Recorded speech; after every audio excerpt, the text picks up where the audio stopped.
Hello and welcome to this episode on Nicholas II, the last Tsar of Russia.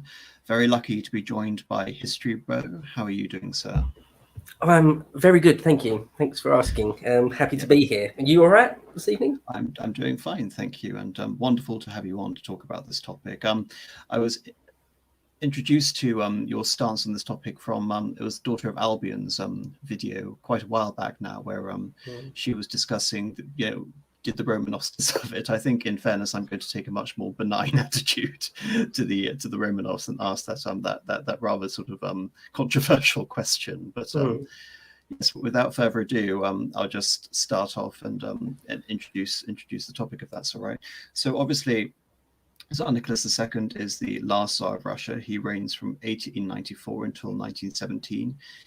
Arguably, he inherits Russia at the peak of its power and prestige after the reign of Alexander III, and is eventually forced to deal with certain calamities involving a disastrous war with Russia, his own relationship with his son and the faith healer of Rasputin due to his son's haemophilia, the revolutions of 1905, which were brought on by the disastrous effects of the Russo Japanese War, and eventually World War I and his abdication, exile, and execution at the hands of the Bolsheviks. So without further ado, how I want to start this conversation is by discussing what it really means to be the Tsar of Russia and to try and qualify the Romanov dynasty. Do you have any introductory remarks you want to make about that, History Bro? Oh, well, I mean, gosh, there's a lot you could say. I suppose just to give it, the broadest of overviews on the Romanovs, they ruled for 300 years. I think 304 years. It was just a few years before their final downfall and death. They celebrated the 300-year anniversary, didn't they, of the Romanov rule.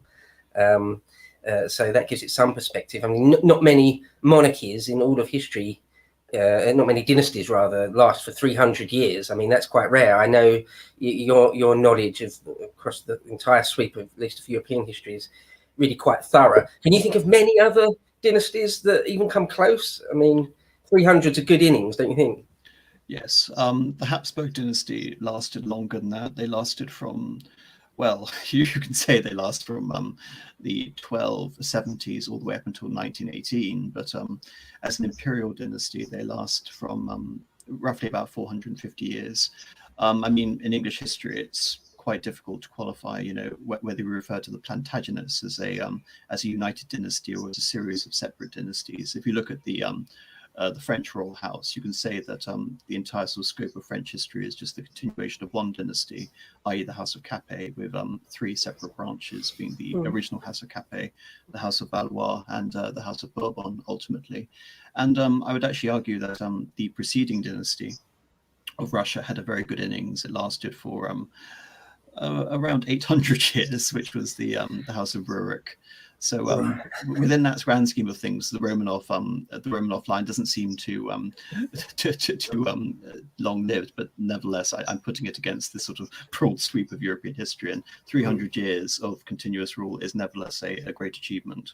And I suppose we can also say, can't we, that well, do you agree with this, that it had been shaky for quite a long time before Tsar Nicholas II got anywhere near the throne? For generations, there'd been very serious unrest and all sorts of assassinations when you look back through the list of his sort of immediate predecessors. Yes, it speaks of troubled times, doesn't it? Yes, absolutely. And the most obvious example of that, of course, is Alexander II. Alexander II being the grandfather of Nicholas II, who, of course, was assassinated by the Narodnaya Volya, or the People's Will, in 1881. A bomb basically exploded and blew him apart. And he died in the Winter Palace, surrounded by his family. And of course, that I think it's fair to say had a rather traumatic effect on the course of the dynasty thereafter. In terms of general instability, I think that needs to be qualified somewhat. During the first half of the 19th century, especially under the reign of Nicholas I, Russia, of course, had a series of revolts, a revolt in Poland, serious peasant uprisings, but nothing that, apart from at the very beginning, the Decembrist uprising, nothing that looked like the dynasty would be toppled, as opposed to what happened in Europe, where we constantly see the overthrow of monarchy. And in Austria in particular, it looks like we have the possibility of an entire disintegration of the Empire of Austria. And of course, we have the agitation brought on by the unification movements of Italy and Germany. So by contrast, you can argue that Russia was actually relatively stable. And one of the sort of great periods of instability that, results in, the cascade of events which will lead up until Nicholas II, is Russia's first major military defeat in the 19th century, which is the military defeat in the Crimean War. Before the Crimean War, it looked as if Russia was the preeminent military land power in the world at that point, and yet it's defeated in its own soil by the amphibious expeditions of the French and the British after Nicholas II had tried to expand his influence into the Balkans. And this is seen as a history bro, I think I can hear a little bit of bleed through on my side. Yeah. Do you mind muting when I speak? I think that's a good way of Okay, I can try that. Wonderful. So yes, by the time we get to 1856, the empire has been defeated militarily, and as a result of the intervention of a very competent foreign minister, Gorbachev, Russia is saved from a humiliating peace treaty in the Crimean War. It loses very little in the way of territory. However, Russia has many, social problems. It's not just hunky-dory. I'm not trying to give that impression. Serfdom as an institution has been going on since the reign of Michael I in terms of a vast institution encompassing tens of millions of souls. By 1861, there are 23 million serfs in Russia. And one of the social sort of reforms brought on by Alexander II, who posthumously is known as, or rather at the time he was known as Alexander the Tsar Liberator, is this desire to abolish serfdom, so as to supposedly, nullify any attempt to abolish serfdom from below through revolution, and to try and modernize the Russian economy, so to speak, to allow more serfs to leave their communal lands, their strips, and move over to the cities and produce, the beginnings of a proletariat, or a petty bourgeoisie class, essentially, that will allow Russia to become comparatively modernized. One of the themes you see throughout Russian history is this to and fro between the Westernizer influence, you could say the legacy of Peter the Great. I'm going to bring Russia kicking and screaming into the modern world. I'm going to build this this palace on the Baltic Sea, the Peterhof, and I'm going to make it my window on the west. And on the other hand, you have the reaction to that. You have the Russophile, Slavophile, pro-Orthodox position wanting to take us back to an even earlier tradition, that of the 17th century, or even before, to that of Ivan the Terrible. And this is personified in the form of Nicholas I, the Tsar who lost the Crimean War, who adopts this mantra of orthodoxy, autocracy, and nationality, i.e. I'm going to rule Russia in a traditional monarchical, you could almost say medieval vein, in comparison to the pro-Enlightenment, pro-Western policies of the previous era. There's a lot there that's very interesting. When you talk about the Crimean War, you mean the first Crimean War in the 50s, right? In the 1850s? Yes. And so that's sort of relatively famous, that the French and British went there and sort of thwarted the Russians. But am I right in thinking, because I know a lot less about this, didn't in the 1870s the Russians go back into Crimea, and there was no political will on the side of the British and the French, so they were able to do what they were never able to do in the 1850s? Have I got that right? You've got that partially right, yes. It's not the Crimea, but it's in the Ottoman Empire, yes. This is the Russo-Turkish War of the late 1870s, in which Alexander II, using this mantra which Nicholas I had of the protector of the Orthodox Christian Slavs, goes in to deal with the Bulgarian situation. Essentially, the Turks have begun unleashing irregular soldiers to deal with Slav uprisings in the Balkans, and these irregulars were called the Bazibazouks, and it gave the Russians a perfect casus belli to liberate, supposedly, the Balkan peoples who were under Ottoman rule at that time. And through there, we have the creation of the first independent state of Bulgaria. And at one point, it looked as if by 1877, that the Russians not only were going to, gain all the potential things they wanted from the first Crimean War, but they were going to gain an ally which expanded through the Treaty of San Stefano from Bessarabia, Russia, connecting them to the Adriatic Sea, and therefore opening up Russian influence in the Mediterranean. Of course, this leads to a massive diplomatic pushback in the form of the Congress of Berlin, by which the British under Disraeli essentially undo many of the gains made by the Russians under threat of war and basically collective security against the Russians. You have Austrian intervention, you have German arbitration, you have French arbitration, and this results in a much more diminished settlement. But ultimately, yes, Russia has severely weakened the Ottoman Empire and has established a Bulgarian state which is sympathetic to Russia, to say the least, especially at that time. Fascinating stuff. I thought it was really interesting that I've always thought of the sort of late Tsarist Russia as extremely shaky, almost sort of living dead, almost. It's but it's interesting that you characterised it as though in the sweep of sort of mid to late 19th century, it's actually not all that shaky.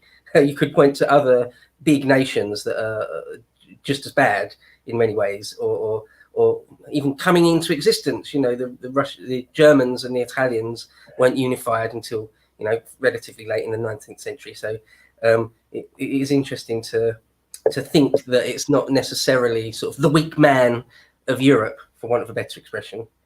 Oh no, definitely not. And this is, as I mentioned, under the reign of Alexander II, this is a great period of reform. So we have the implementation of a new sort of European-style judicial system, mirroring that of France.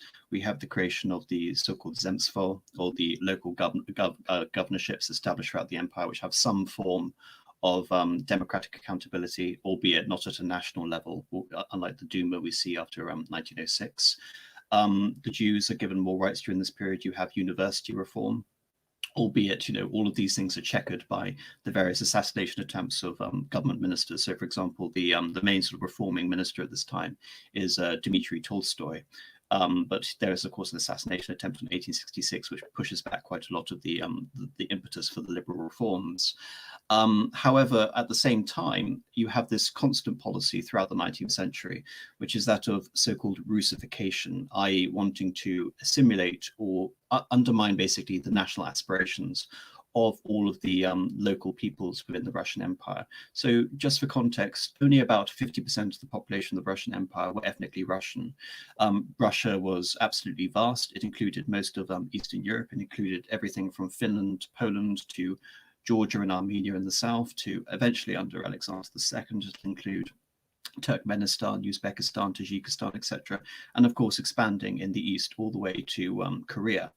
And this is a vast multi-ethnic empire. Many of the Polish subjects of the empire, for example, had only been recently assimilated over the course of the preceding 100 years with the partitions of Poland. And from the 1830s until the 1860s, we see major sort of uprisings against Russian rule. And in response, every time the Russians, who have originally promised the Poles some form of autonomy, take away that autonomy and begin to limit the use of like domestic languages like Polish, like Lithuanian, like Belarusian, even ancient sort of languages which are very similar to Russian, like Ukrainian. And this is the response of the infamous Ukaz by Alexander II, by which he wants to eliminate the use of Ukrainian as essentially a language. So at the same time we have these westernizing reforms, we have this attempt to solidify a pro-Russian identity. And this, I think, is a good time to talk about Russian autocracy. The official title of the Tsar was Emperor and Autocrat of all the Russias. And this, goes back to the westernizing sort of reform of Peter the Great, who opted out of the traditional use of the Tsar, which basically just became a colloquialism after that point, and adopted the European title of emperor. But you also have the Byzantine title of autocrat. And essentially this indicates that the emperor does not feel bound or constrained by any other sort of authority, in this case referring to the rights of the peasants, the rights of the church, and the rights of the boyars. However, I think in terms of qualifying this needs to really be understood. When we're talking about autocracy, we're not talking about unlimited, untrammeled power in terms of like a complete tyranny. Because I mean, for example, Alexander Herzen, who was one of the forerunners of Russian socialism, would basically refer to the Tsarist government as or the Tsars as Genghis Khan with a telegraph, essentially. No, this wasn't true. The Russian regime felt constrained by essentially divine right on one hand, gives the monarch the impetus to rule unimpeded by any sort of earthly or secular institution. Yet on the other hand, the monarch has a duty to abide by his coronation oath, essentially, by which he has to be just to his people, and he has to serve as a role model of Christian kingship. Within Eastern Orthodoxy in particular as well, we don't have the distinct separation of the church and the state either. We have the system called Symphonia, by which the emperor enforces both the secular law and enforces the religious law at the same time. So you have this attempt at accord between the religious establishment, in this case the Eastern Orthodox Church, and the general basically administration of government. And this had been brought even more under the Tsar after the Patriarchate was abolished in the reign of Peter the Great. And we have the creation of the Holy Synod, which is basically led by an imperial appointee known as the procurator. So all of these elements, I think, combined to create a very distinct and you can say unique form of government, especially compared to Europe, which progressively throughout the 19th century, you see the rise of parliamentarianism. Parliamentarianism in Russia encroaches very, very slowly, even though I think it's important to say that many Russians were liberals in the Western mold, and Russia was sort of alight with Western ideas, even though there was a concerted attempt by the government to crack down on such ideas. Again, very interesting. Got a lot there to unpack. I mean, we're dealing with many decades there, aren't we? The sweep of various things you've mentioned. Do you think it's fair to say, I said this in my video with EOA, do you think it's fair to say that different Tsars dealt with the question of serfdom differently? Some, well, obviously they dealt with it differently, but some seemed more authoritarian than others, and that it was sort of just the perennial question of, really, really important political question for Russia for generations before Nicholas, before his father or grandfather even. But his grandfather, the doomed Alexander II, is it fair to say, to characterize him as being really quite lenient, very lenient?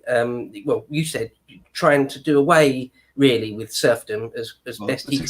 Successfully doing away with serfdom. Right. And do you think that it's a fair criticism that he might have done it too fast, too quickly, or for want of a better metaphor, that he'd sort of let the horses run out of control, he'd let go of the reins?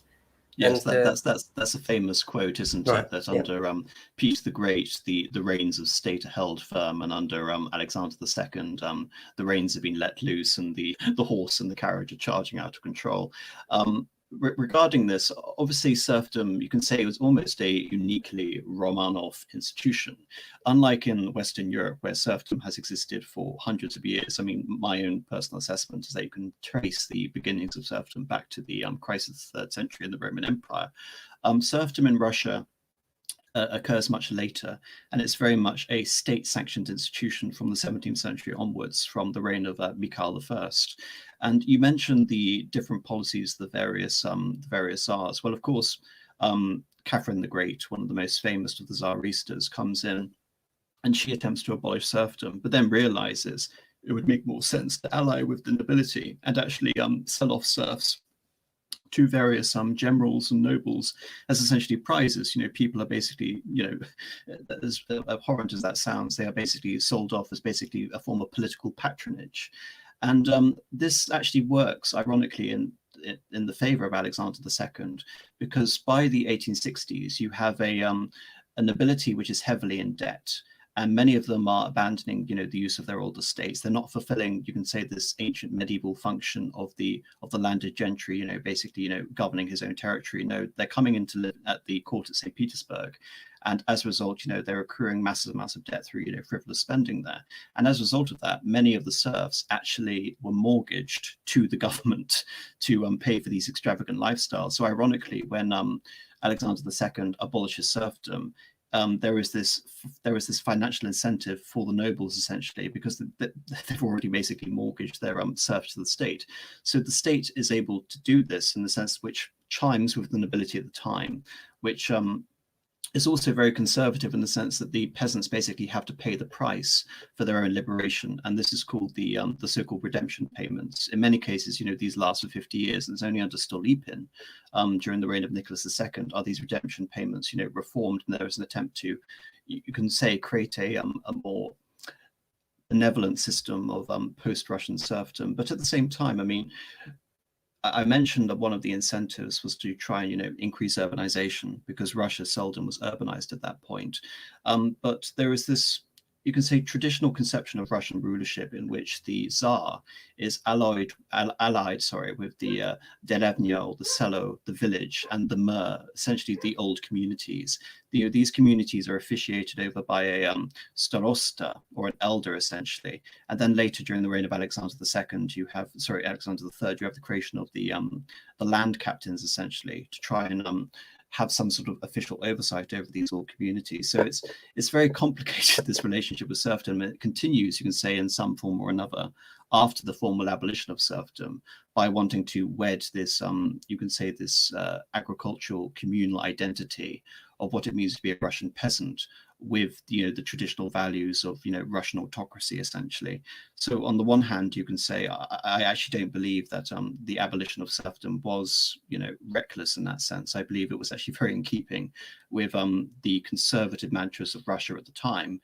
And it was essentially also a means of increasing state efficiency. So after the abolition of serfdom, you have the creation of universal conscription, essentially. You're abolishing ancient elements, essentially, where the landed can draw troops from their own state, their own levies. Essentially, now the state is in charge of raising troops to fight in any future wars. And of course, universal conscription is brought in just a couple of years before that war I mentioned with Turkey.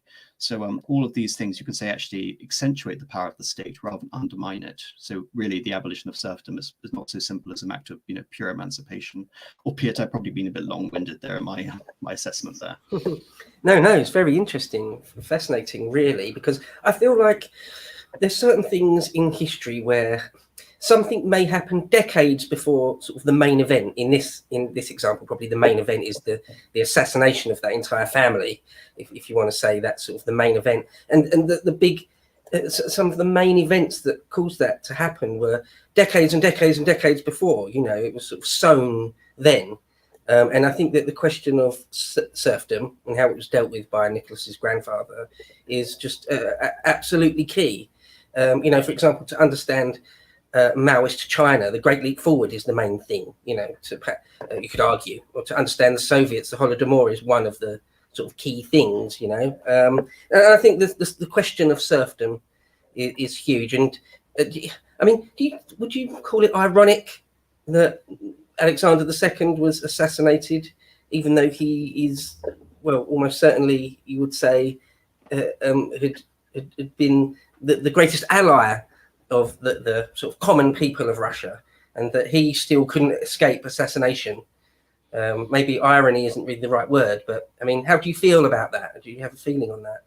I don't really believe it's a sense of irony, because inevitably, when you begin the slippery slope of reform, there are always proponents who are demanding more reform. And as I mentioned, because the abolition of serfdom was fundamentally conservative in its character, we have the rise of these agrarian anarchist movements, such as the Narodniks, or the People's Friend. And of course, we have the emergence of terrorist groups such as the Narodnya Volya, the People's Will. And as we enter into the 1870s, we see, for example, this is a European affair. Socialists played a prominent role in the revolutions of 1848.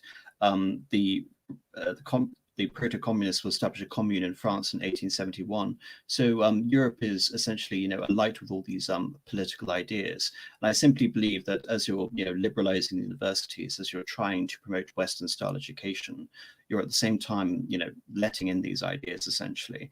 And there are people such as the Narodna Volia who believe the Tsarist regime, or the person of the Tsar, is the foundation for an entirely repressive system. So naturally, one has to remove that.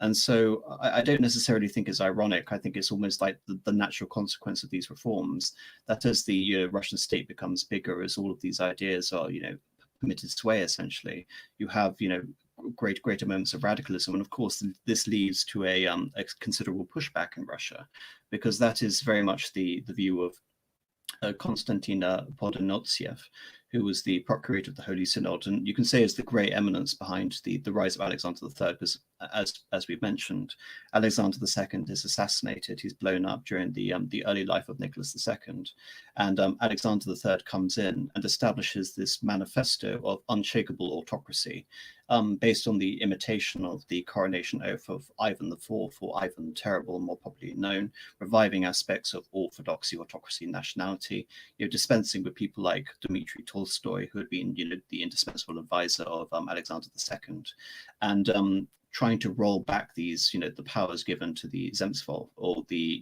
new jury system, trying to undermine the system of university education, and again trying to advocate, from a theoretical basis, that these Western ideas need to be frozen. They're not applicable to Russia. They just end up essentially in anarchy. Russia under the Tsar are basically inseparable as two forces. Without the Tsar, Russia would disintegrate, and the Russian Tsar needs to be supported by all of these ancient institutions, namely, the church, the peasantry, etc.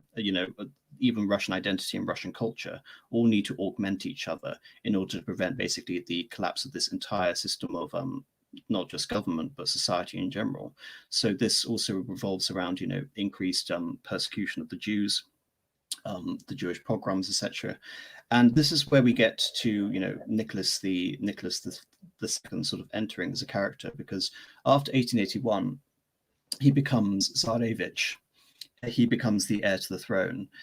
His father is just in his 30s when he takes over, so it's not expected that the Tsarevich will take over anytime soon. And of course, Alexander III dies in his mid-40s. But as a young man, he was basically considered a fop, essentially a playboy, compared to the rather sort of prim, proper, gentlemanly, and family orientated person which we received. You can say that the young Nicholas II was nothing like that. I mean, one of his most famous dalliances, of course, in his younger life, is with the premier danseuse of the St. Petersburg Ballet, Matilda Kashenskia.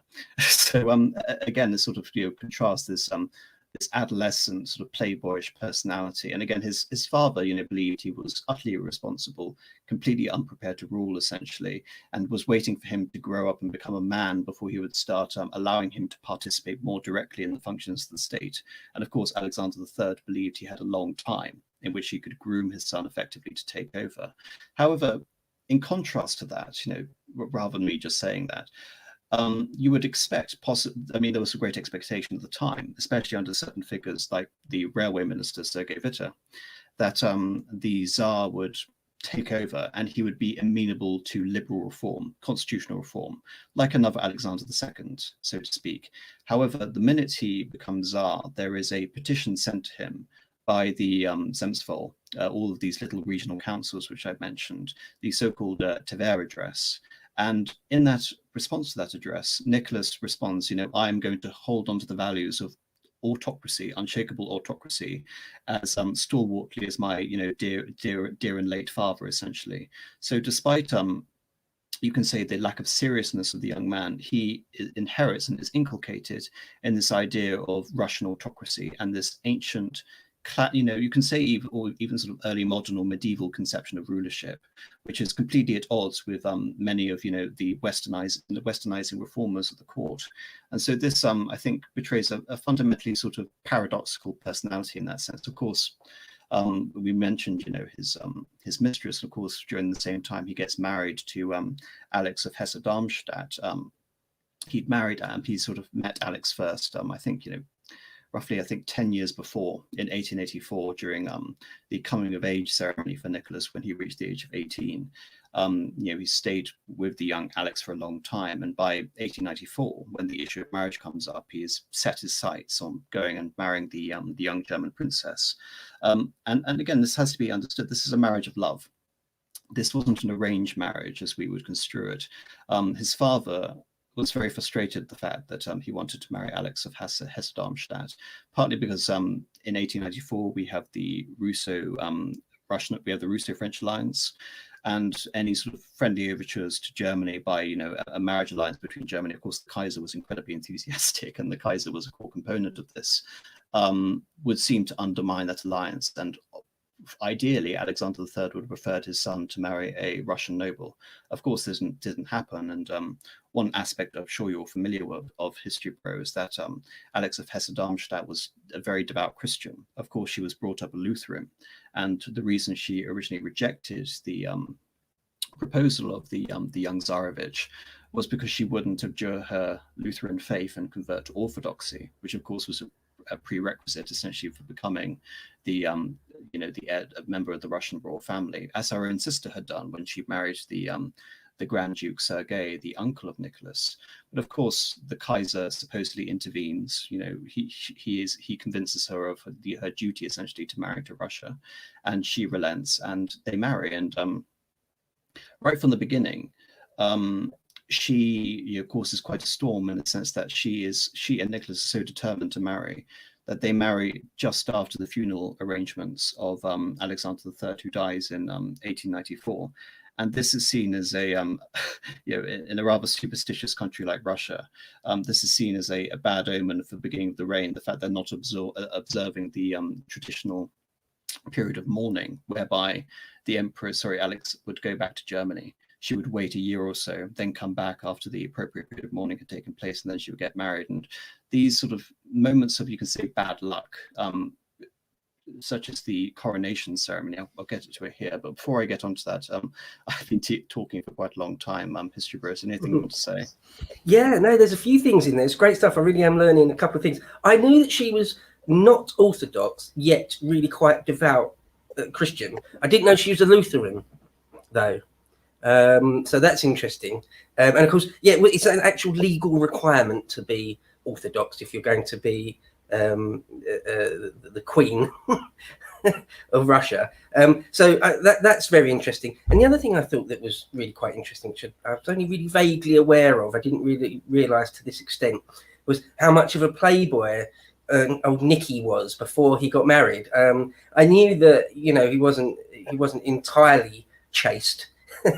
I knew he'd had a few affairs, but I didn't realise he was quite that bad. I mean, I think the thing that popped into mind is the idea of Henry V was supposed to have been some sort of playboy before he became king, and then completely changed his ways once he became king. I think that's not actually all that true. That's just Shakespeare. But nonetheless, it is interesting to think, because people that know about Nicholas II is that one of the main characteristics of his character was that he was really quite devout, really quite religious, and really quite moralistic. And I knew that as a younger man, he'd sort of been away, seen the world a bit, and I was aware that he had one or two lovers. But I didn't realise that his father was particularly worried about it. I've not really heard that before. Maybe I've heard it, but hadn't really taken it to heart. That's quite interesting. But one other thing there that you said that I definitely know about, which is perhaps worth stressing slightly, is that his father's death sort of came out of the blue a bit, and he was only, 26? Nicholas was only about 26, and yes, hadn't really been given any real sort of formal training or advice or anything. And so it seems when he ascends to the throne and he writes letters to his mother and other people and to Alex, I think he famously said to one of his brothers or cousins, I'm not ready. I'm absolutely not ready. This is I don't know how to rule. I don't know even how I'm supposed to address the ministers and things. And I think that's quite important because, you know, looking back through history, when a new monarch ascends, some sort of hit the ground running. They've already been waiting decades. They're chomping at the bit, you know, and other times they're just a small child or a baby even. But with Nicholas, we've got, you know, he's a full-grown man, 26. He's no child. But it does seem fair to say that he just wasn't ready, wasn't in the right mind space, or would never be in the right mind space, really.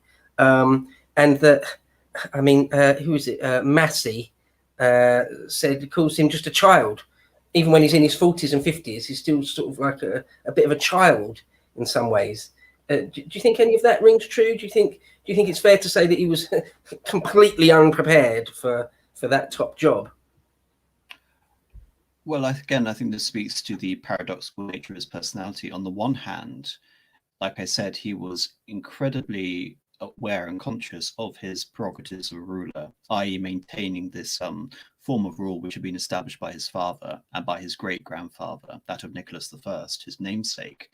However, at the same time, what you say is completely correct, which is this idea that Nicholas didn't want to rule.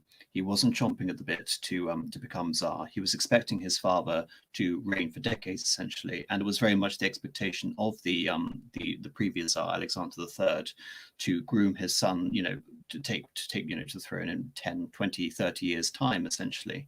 But when you look at everything that the Tsar Nicholas essentially did, it's always sort of harkening back to this conception, you know, how would my father essentially want to govern? And this is a time, again, where many of his advisors were pushing him in a more liberal direction. So I think in terms of this, you know, this young man who never had any conception, you know, wanted to rule, I don't think that's necessarily true. He had a very clear conception of what sort of monarch he wanted to be. I simply believed he lacked the competence, lacked the political savvy, and ultimately lacked the inclination or the ability to be able to carry it off, which is one of the most sort of ironic aspects of him, that you have this man who has a very clear conception of monarchy, yet he himself doesn't have the capabilities of being monarch, especially sort of in my own consideration.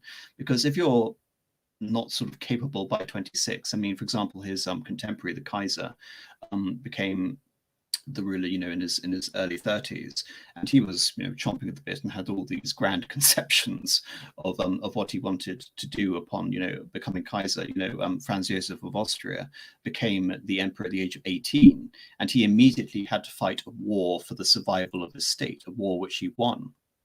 And you could say, ironically, that the early decades of Franz Joseph are the most exalted. But when it comes to the Tsar, like I said, I simply believe you have a man who had no fundamental ability to read people, or I would say sort of genuine sort of political understanding in a Machiavellian sense. Because when it comes to a conception of monarchy, when it comes to a program of monarchy, you're going to see this again in terms of propaganda. It's very clear the conscious association he makes. He latches on to a particular Tsar to be his role model, which is, as you can see here, I've got this little image up on the left, which is the costume ball of 1903 at the Winter Palace. And Alexandra and Nicholas are dressed up respectively as Tsarista Maria and Tsar Alexis. Tsar Alexis was the second Romanov. He ruled from the 1640s until the 1670s, and he is known historically as essentially the quietist, or the gentle Tsar, the peacemaker Tsar. And even through the naming of you know, the Tsarevich Alexis, who will be born in 1904, the Tsar is consciously trying to emulate this figure of the peaceful, the quiet, the well-mannered Tsar Alexis. And even, you know, in the style of rule, you see this with the tricentenary celebrations. He's trying to harken back to this ancient sort of 17th century conception of what it means essentially to be a Russian monarch. And I think, ironically, you can see quite a lot of the flaws in Alexis, in Nicholas at the same time.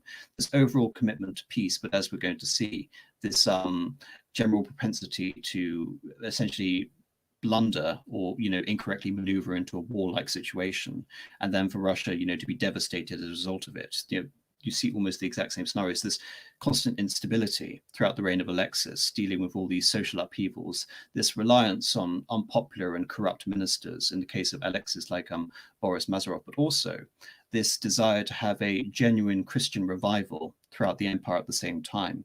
In the case of Nicholas II, I would say after his marriage to Alexandra, he undertook a sincere religious conversion, which also again corresponded with all these grand notions of what it means to be a Russian monarch. And like Tsar Alexis is known principally for his religious reforms through taking Nikon and trying to purify the Russian religion by taking Orthodoxy, Eastern Orthodoxy, or Russian Orthodoxy, closer to its Greek origins. And that actually creates a schism within the church. And I think when you look at Tsar Nicholas II, very much he's trying to instill this Christian conception of monarchy, and you can say almost Christian revivalism. And this is not like a new or original. I mean, his father had tried to emulate the same position, and his father again had, with Probodenitsyov had tried to, wed the church essentially to his regime. And I think with Nicholas II, all you see is a continuation of this, albeit with less tact, I think is a fair assessment. Yes, yeah, he wasn't overly tactful, I think. There's one thing you mentioned there, which sprung to mind, just a broad point about his character. I was reading something just the other day for this, about people talking about his character when he was a young man or a boy, really, or a teenager type times in his life. And someone described him as guileless. And that rang a bell with me. That's it. I think he was kind of a little bit naive and guileless, even into, well, his whole life, really. It does seem to ring true that, if he wanted to cultivate this sense of being quiet and being sort of peaceful, it does sort of all ring true. Absolutely. There's one other point, just where you talk about how quickly he was married to Alex.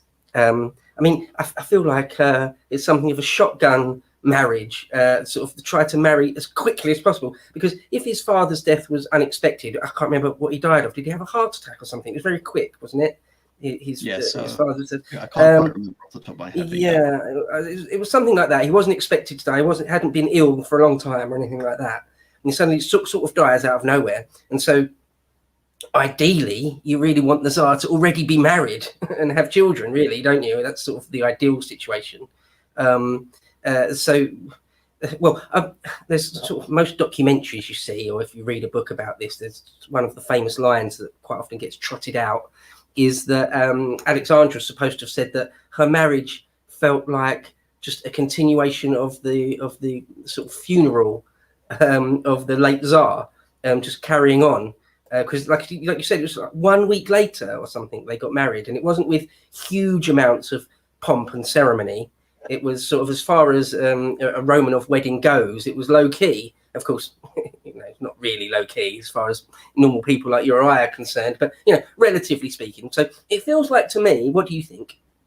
That it was just get it done as soon as possible. We need you guys to be married and start having kids as soon as possible right now. Because I think she fell pregnant within 3 months or something. So do you think there's an element of that to it? It was just, okay, we didn't expect Dad to pop his clogs, but it's happened. So now we just need to tick all the boxes we possibly can as quickly as possible.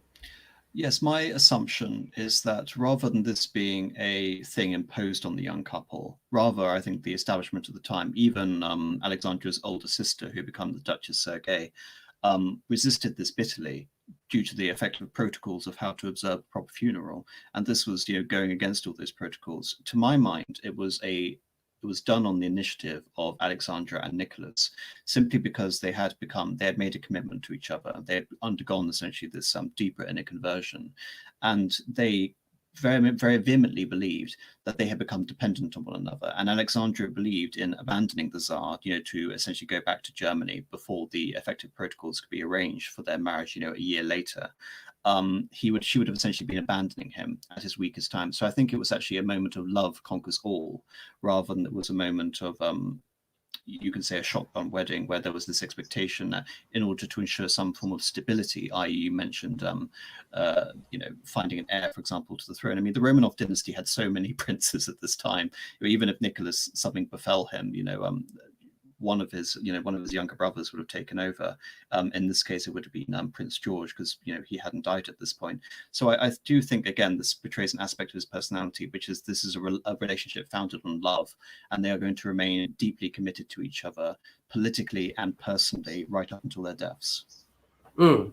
Interesting. Maybe to add just a slight piece of nuance there.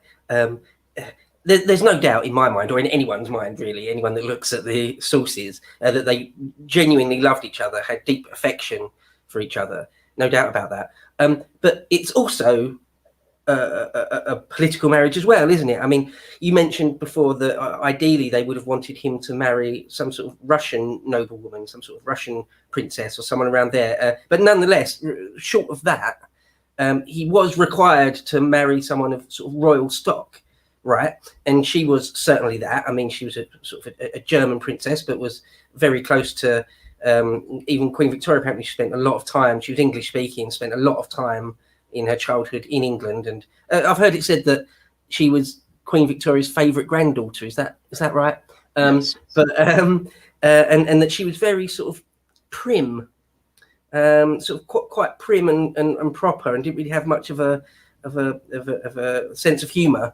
I mean, maybe it's a cliche that Germans are like that, but nevertheless, I think it's interesting that although it is, maybe it springs to mind Eleanor of Aquitaine and Henry II, it is a political marriage, not exactly arranged, but it's a political marriage, and they genuinely loved each other, fancied each other, were in love, truly. But to the point where, now this is my question to you, I wonder what you think, to the point where it seems a bit much. I mean, you mentioned something about they were sort of relying on each other, or had somehow decided that they were going to be some sort of really symbiotic relationship where they can't do without each other.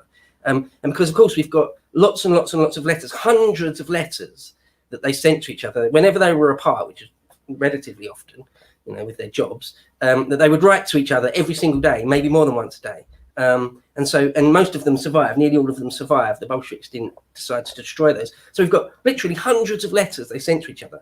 And do you think, maybe it's just me being cynical, maybe I've been hurt too badly too often, but it seems like their love is weird. It's like it's too intense. It's like they're 15 years old or something.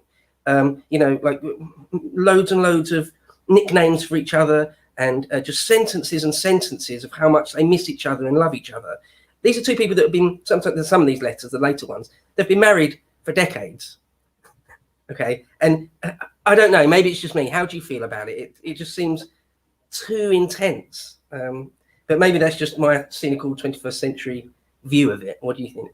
In terms of a psychological assessment, I'm not qualified to offer that. In terms of like a general elaboration, though, I mean, they were very intense in the sense that they had all these very affectionate little nicknames, dear Nicky, dear wifey, etc. They refer to this, throughout their entire time. Also, one important point to note is that their best common language is, of course, English. So many of these letters are actually written in English again, which provides another invaluable source. But in terms of this, I think the broader implication is less, why were they in love? What were the sort of implications of their love? How did it affect the political system? I think in many cases it essentially isolated them from a lot of the court and from a lot of the larger Romanov family. Ironically, they became almost too dependent on each other, and ultimately too dependent on the children, and ultimately particularly Alexis, to the point where you can say that they were sort of almost, what's the best word to say? I would say naive, or again, as you mentioned, guileless, when it came to the broader situation of Russia, because there was this contained within this maelstrom. There was this family ideal. There was this idyll, essentially, within the middle of a storm.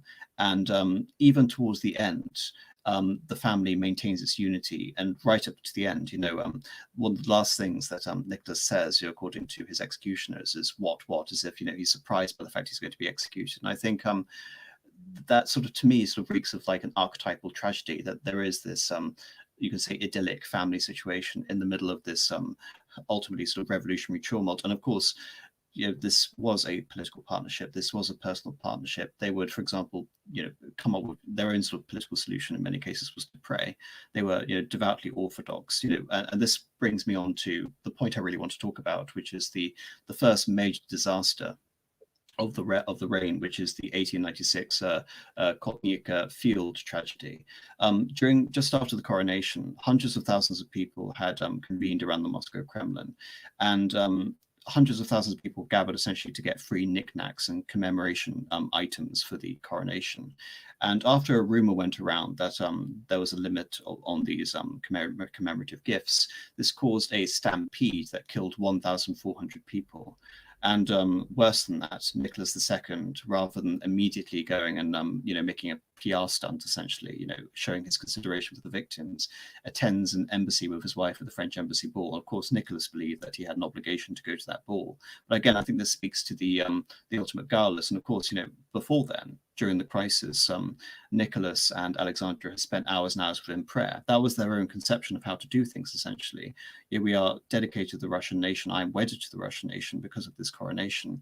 And, essentially, we are devout believers in God, and we are going to pray to God to resolve this, completely oblivious of the earthly, secular, political ramifications of such a disaster. And I think this also sort of, again, relays another aspect of Nicholas's personality, which is his fatalism. All is as God wills, essentially.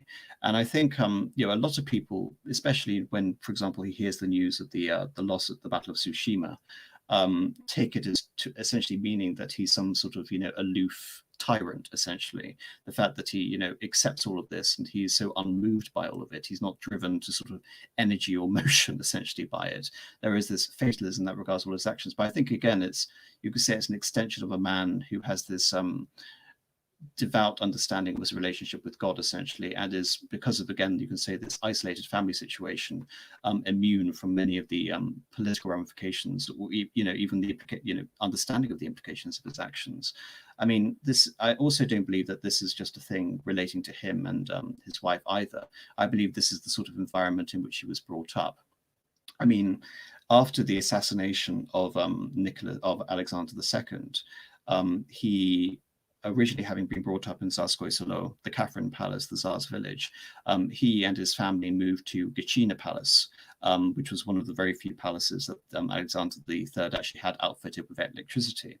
And in that palace, you have this very cultivated, close-knit, isolated family setting. And I think when you look at, again, Alex and Nicholas, you're seeing another repeat of that. So all of these elements, I think, again, combined, I know I'm being quite long-winded, create this psychological profile, again, of someone who isn't a politician by any stretch of the imagination.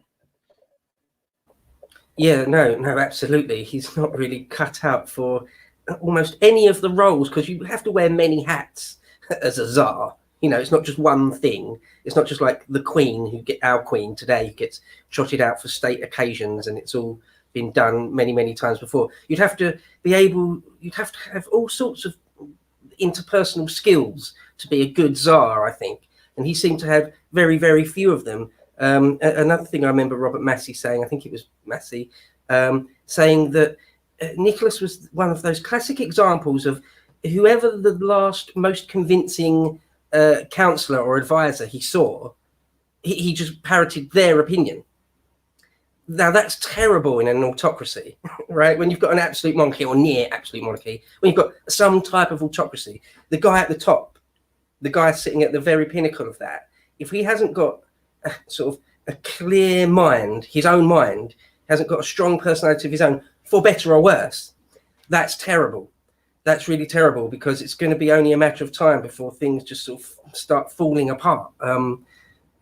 But there's one thing I actually wanted to say about that incident, that giant crush in the park. What's the name of the park? Your Russian is good. What's it called again? Begins with a K, doesn't it? Podnika, right? Okay, I won't even attempt to pronounce that correctly. But so that's straight after his coronation, isn't it? I mean, so it's immediate. It's like the first thing that happens. He ascends to the throne. There's this shock that the father has died. So then he gets coronated, and then this happens pretty much immediately. So historians can or do look back at it and say, it's sort of it doesn't bode well. It does cast a pall sort of immediately over the reign, And it doesn't bode well from the historian's perspective. Well, of course, something that Nicholas would always harken back to is, I was born on the day of St. Job the long-suffering. I am here to endure, and I'm here to endure in perpetuity all of the, basically take Shakespeare, slings and arrow of our great misfortune. And of course, he's also versed in, the prophecy of Abel, for example, who says, the dynasty will end by 1918. So again, I think this just cements this fatalistic aspect of his personality. That's very interesting, that thing that he had some sort of fixation with. Maybe that's a bit strong, but certainly identified in some ways with Job. I mean, that's interesting, isn't it? That sort of says a fair bit, out of any biblical character you could pick. But this thing, this crush in that park, in order to get some, it was like some food and some trinkets. I think there was like a commemorative mug or something that everyone wanted to get, and so there's a huge crush, and sort of 13, 14 odd hundred people died. It's easy just to say that, isn't it? 13, 1400 odd people were crushed to death. That's actually going to be a scene of horror, isn't it? That's going to be something that's sickening to actually see. And I think that Nicholas, correct me if I'm wrong on this, but he blamed himself, or sort of, despite other massacres and mass killings and even World War One, apparently he would still hark back to that particular crush right at the beginning of his reign in 1894, is it, or 96, 94, and that caused some sort of scar on his psyche as well. Am I overstating that? No, I think that's fair, and this is again, I think this just alludes to the fact you have these constant tragedies, and you could say this is the first of the great tragedies, and so in that sense it will have the greatest implication. And again, it's the direct association with that and the coronation at the same time, that if the coronation is supposed to set the standard for how you're going to rule into perpetuity, you've been anointed, in the manner of Christ, you set your coronation oath, this is the way in which you're going to rule. The fact that there is a stampede and there is a tragedy on the day of your coronation, you can say seals the first day in blood, and this is going to be, this, of course, the tragedy of the Savior on spilt blood, like his grandfather Alexander II. But if it's all right, I just want to move on to how essentially he governed, this autocratic period of the first 10 years of his reign. Yeah, so his father had established the Okhrana in 1881 to replace the third section of the Imperial Chancellery, i.e. the original secret police. And of course, the Okhrana will be the Tsarist predecessor to the Cheka, and eventually, of course, the NKVD and the KGB. Rather than, abandoning the system in line with his, peacemaker Alexis-esque system of government, he extends this. And he empowers people such as Zubetov, who pioneered this form of essentially police socialism, by which all of the various trade unions are going to be infiltrated by police activists. And of course, one of the effects of this also is that many police agents are behind atrocities which are later blamed on socialists to try and discredit the political movements of socialists. And of course, one of the effects of this is that members of the Tsarist regime are actually victims of this police socialist regime, so including the interior minister von Pleffer. And then you have like members such as Ratchkovsky again, and the infiltration of the Bolshevik party, etc. So on the one hand, Tsar Nicholas is trying to inculcate this idea of, mild-mannered, polite policemen, as ridiculous as that sounds, as being as the extension of Tsarist government and this Christian conception of rulership. And yet, on the other, the Tsar doesn't have any qualms, essentially, with going into these very sort of subversive military tactics and empowering these people, especially in 1905, when it looks as if the Tsarist regime is going to collapse. And of course, this brings us onto the first sort of disaster of his reign, major disaster, which is the Russo Japanese War. And I think this again is something which really needs to be understood, as his father had successfully kept the empire at peace for 13 years. And for that, he was known historically as the peacemaker. In the manner of, an Alexis, Nicholas II tried to follow in that mold. And we have the 1899, Hague Peace Conference, where there is some sort of general commitment towards, peace in perpetuity, and the various sort of standards for which will sort of arrange, laws regarding, the proper conduct of war. He very enthusiastically throws himself into that. Yet at the same time, you see his incompetence showing through and how he basically blunders into war. And this is perfectly showcased in his policy towards Japan. With Japan, Russia had been expanding into Russia, into the Chinese Empire, into the Qing Empire in terms of its influence. It had already, created the city of Vladivostok, which in Russia literally means ruler of the East. And I think, if anything, the name of that city should indicate the level of Russian ambitions towards their expansion in that direction. We see the investment in the Mukden-Manchurian Railway, and now we see economic and political penetration into Korea. And this, of course, would mean that, with now a Russian concession in the Liaoning Peninsula in Port Arthur in China, and increased Russian influence in Korea, that Russia was trying to establish, the Near East, the Far East, the Pacific, as this new sort of outlet for, Russia's grand sort of imperial ambitions. And the Japanese, who have just recently modernized, they've gone through their Meiji Restoration, they've imported, many elements of European sort of industrialization, constitutionalism, and of course, a British imported navy, are now thinking, well, we want to have our own sphere of influence. We want to have our own sphere of influence in Korea in particular, because Korea is the only place where you can really launch a successful invasion of Japan. And so this Russian encroachment in Korea to the Japanese is basically seen as, a fundamental threat to their national security. But rather than dealing with the threat of Japan effectively, the Tsar instead passes off, the Japanese embassy to, low-ranking civil servants who just, fog off the Japanese concerns with, protocolic, oh, it's, we can't talk about this issue. Oh, it's just economic concerns. Oh, we're not interested in Korea, essentially. And so, because the Japanese feel effectively hamstrung by this, there's no avenue for peaceful negotiations regarding Korea. They respond in 1904 by destroying the Pacific Squadron, the Russian Pacific Squadron at Port Arthur, which begins this major military calamity by which the Russians have to remember that, in terms of its overall development, Russia is vast, and Russia has only just completed, by the middle of 1904, the Trans-Siberian Railway. And the Trans-Siberian Railway, I don't think it was envisaged to be able to carry, haul all these troops all the way from St. Petersburg through to Moscow, through to Vladivostok, to conduct a war on this scale, thousands and thousands of miles away from the heart of the empire, which is European Russia. So from the beginning, the Russians do incredibly badly.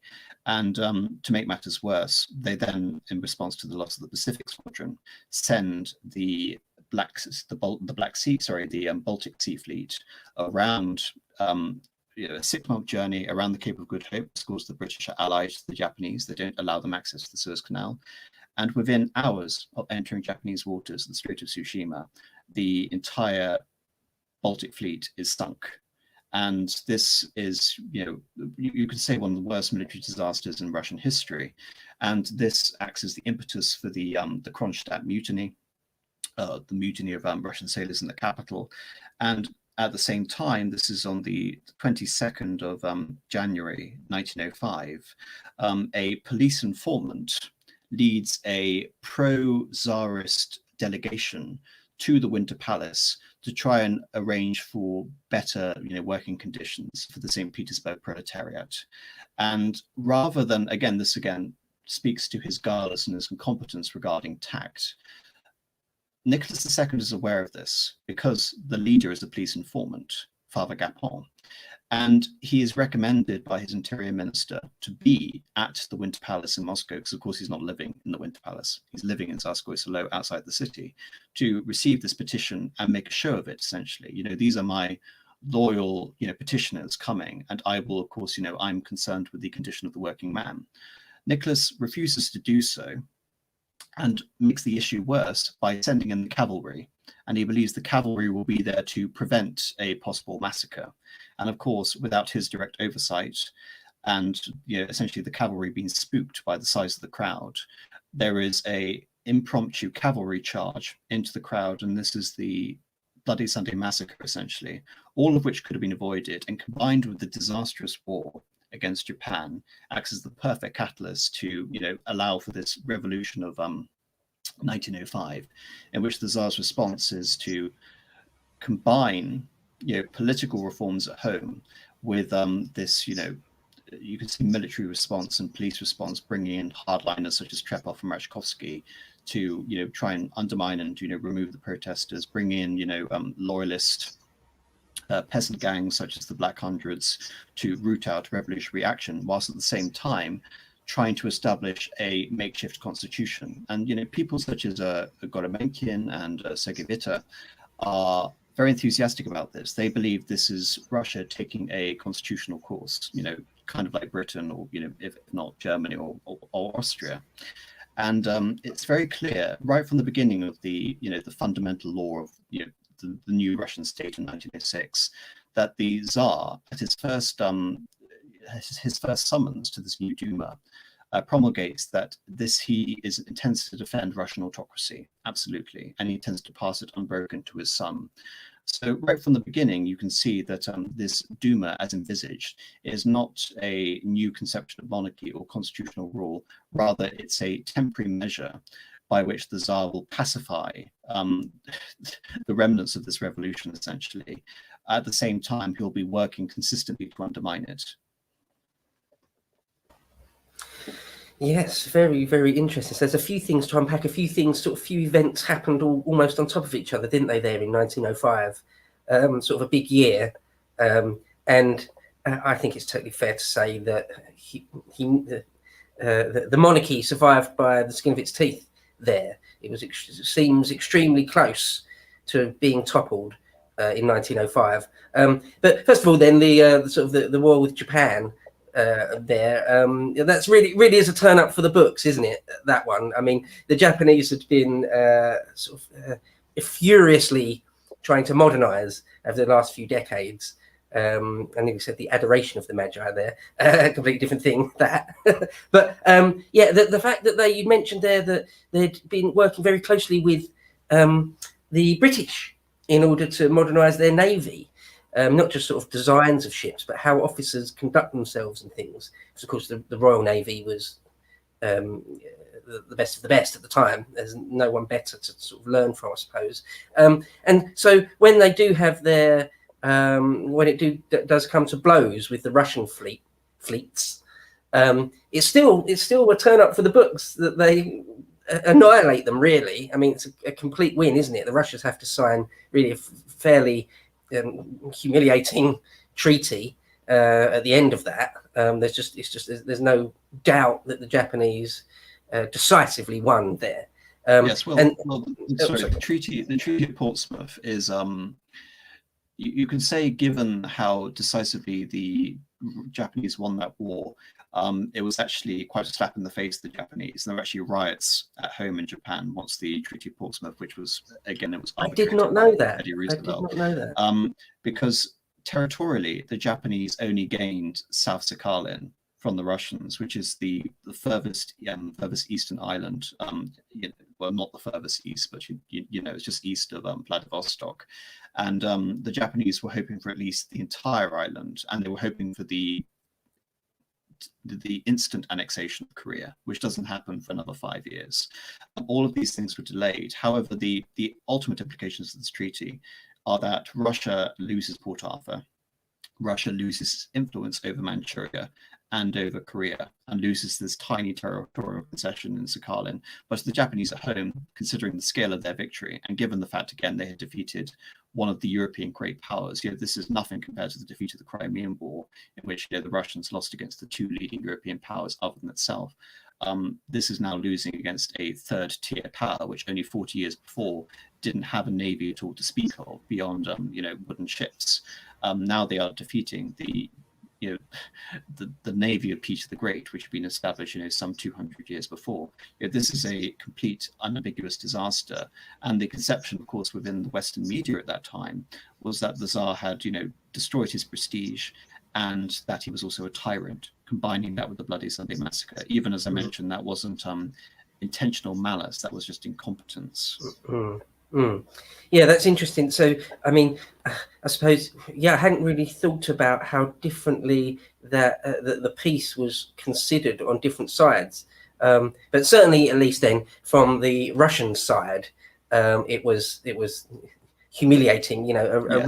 real shrinkage of their authority on the world stage. To summarize, Russia had been basically blocked from expanding into the Far East thereafter. And this is why you see such a dramatic reorientation of the Tsar's foreign policy towards the Balkans after this, because that's really the only, apart from Iran, the only avenue of future expansion. And the Bloody Sunday thing, I've said this, I think, on more than one of my videos, but I'll say it again, is that there's lots of Bloody Sundays in history, aren't there? It seems that almost whenever there's a massacre on a Sunday, it ends up being called Bloody Sunday. So if you go on Wikipedia, there's many Bloody Sundays you can read about. But this one, I've heard it said that there were lots of people that weren't particularly radical, and I'm not really talking about leftism or anything, but people that weren't particularly radical or had been particularly, you know, they weren't prepared to fight and die one way or another, that the 1905 uprising, rebellion, and the way that it was put down, Bloody Sunday being just one element of that, that's what sort of woke a lot of people up or turned a lot of people off, whichever way you want to look at it. But that was a really big event. It's not just like just one more event, but that was sort of key in a lot of people's minds. Am I getting that right, do you think? Yes, I think again, the fundamental point to realize is that these are loyal subjects of the Tsar asking for a modest increase in their material conditions being mowed down by Tsarist cavalry. There was really no excuse for it. There was no prompting of it. And as I said, the whole event was essentially stage managed by the police themselves because of the fact that police were aware of this, and a police informant had led the original, again, charge. So again, it was a perfect propaganda opportunity by the Tsar to prove that he was on the side of the ordinary men of St. Petersburg. And this opportunity is ignored. The Tsar refuses to go along with this, and you have this completely avoidable massacre. And therefore, we have this, you know, creation of the Duma. And again, the Duma disappoints a large number of, you know, liberals who had expected this moment for Russia to finally become a constitutional and Western-style monarchy. First of all, you have the Duma of 1906, which is dissolved. You have the Duma of 1907, which this time is more radical than the previous Duma. It includes Social Democrats, Bolsheviks, Mensheviks. The Bolshevik and Menshevik factions, of course, have been formed a few years earlier, and social revolutionaries.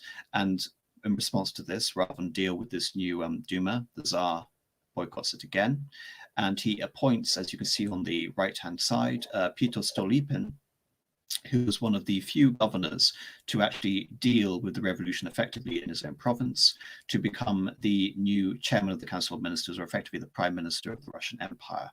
And he tweaks the constitution to create a third Duma, essentially, with a new electorate to become loyal to the Tsar, essentially. And we have essentially this massive, you know, universal from 1905 to 1907, the suppression of strikes, peasant revolts. However, what is there's also a carrot and stick approach, I think it's fair to say, with Stolypin. On the one hand, you have the stick approach, which is the deaths of some 3,000 to 6,000 revolutionaries across Russia. And on the other hand, you have the fact that Stolypin is more than prepared to work with the local democratic councils of Russia, namely the Zemstvos. Essentially, he wants to try and use the newly created Duma, which is, as I mentioned, the Tsar was contemptuous of, and the local democratic institutions, which had been established by Alexander II, to accentuate Tsarist rule. And from this end, he's actually opposed by both the left, who believe he's a vicious tyrant who carried out these massacres, and by figures on the right who believe he's fundamentally undermining the nature of Tsarist autocracy at the same time. So Stolypin is quite an interesting figure in this regard, in that he was considered neither, especially in Russia, to be on the left or on the right. I mean, people are mentioning in the chat, you know, why didn't Nicholas II resign? There was this anticipation within the army, or radical elements of the army, that a new Tsar should be installed if Tsar Nicholas II basically failed during this time. And in fairness to Tsar Nicholas II, he didn't lose his throne. He was able to find a competent minister who he could rule through in the form of Stolypin. Had that not happened, it's possible that the Tsar himself could have been overthrown by a monarchist coup and replaced by a far more, you could say, admired and effective Romanov, such as Nikolai Nikolasha, one of his cousins. And this, I think, is again important to note about the character of Nicholas II. I mean, Nicholas II was chided throughout his life for not having basically the imposing stature of a Romanov. I mean, one of the quintessential aspects of the Romanovs, be it his forebear Peter the Great, be it his father Alexander III, be it his great grandfather, were that the Romanovs were essentially giants. And what is sad about Nicholas II is that he is the byproduct of two formidable personalities, one in the form of Alexander III and one in the form of Maria Feodorovna of Dagmar of Denmark. However, he only tends to inherit you can say, the worst aspect of his mother's genealogy, which is her shortness, and this carries through. And as a result, he's basically demoted. I'm not going to take orders from a dwarf. And you see these interactions with his various soldiers, where many soldier interactions were referred to the Tsar as awkward. You have a particular obsession of the Tsar to create this cult of this new saint, the Saint Seraphim, the cult which has essentially the saint who had essentially interceded to allow for Alexandra to give birth to Alexis. And he seemed more concerned about that than the actual progress of the war. So all of these elements, again, made Nicholas II despised by both the left and the right. And I think, again, this is epitomized in Stolypin. But I think, in fairness to the Tsar, had he not appointed Stolypin, the chances are that Russia could be dissolved. I mean, in terms of his radical reforming zeal, Stolypin wanted to, again, bolster this alliance between the local village communities, or the Murs, and the Tsarist government. He wanted, the peasantry to be the bulwark, basically, of Russian conservatism. Yet at the same time, he wanted land reform. So he wanted to abolish, the remnants of the old manorial, serf strip system. He wanted agricultural efficiency to increase so that the periodic famines throughout the Russian Empire would stop. And at the end of his career in 1911, he is assassinated by an assassin known as Bogrov. And on the one hand, he's a Jewish socialist, so the idea is, he's obviously been assassinated by the left. But even to this day, there is an assumption that he could have been put up to it by elements of the Russian right. But the point is, by 1911, Russia is actually on the mend. Its economy is growing again. They're reforming their military. They're refocusing their efforts towards expansion of the Balkans. Many ministers of the Foreign Office, including the brother-in-law of Stolypin, Sazonov, are promoted alongside him and will survive him. And this is the situation we get to, where you could say is the twilight of the monarchy. And you mentioned earlier the tricentenary celebrations. I think this is quite an interesting sort of case study in how we analyze, the way the Tsarist regime wanted to be remembered, or how Nicholas II, viewed himself. I've been alluding to these precedents regarding sorry, my brain stopped. Regarding Alexis, Tsar Alexis, and this conception of 17th century, ancient Romanov monarchy.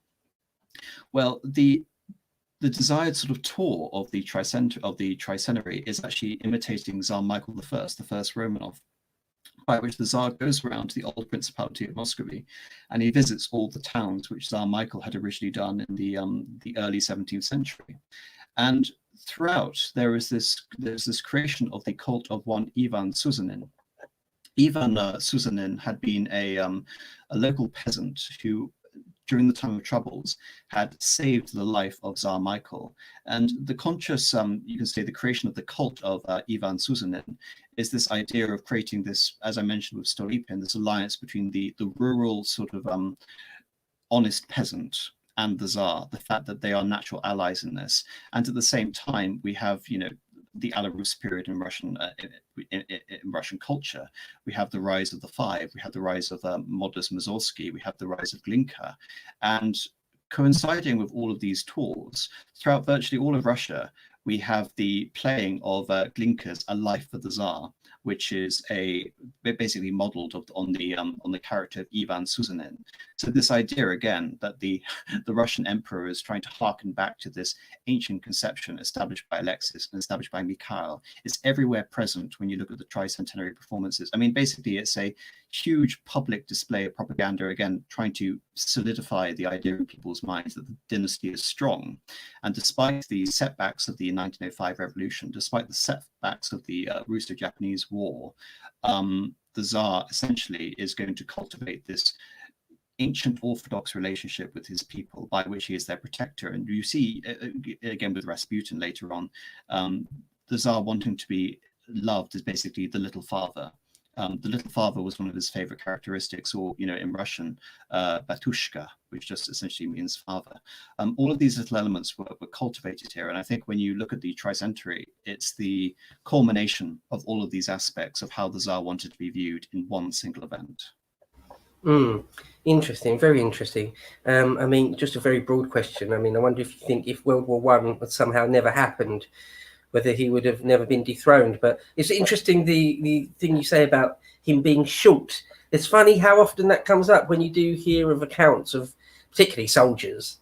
They're used to other members of the family, because the Romanov family was huge, and they were nearly all very tall, if not extremely tall.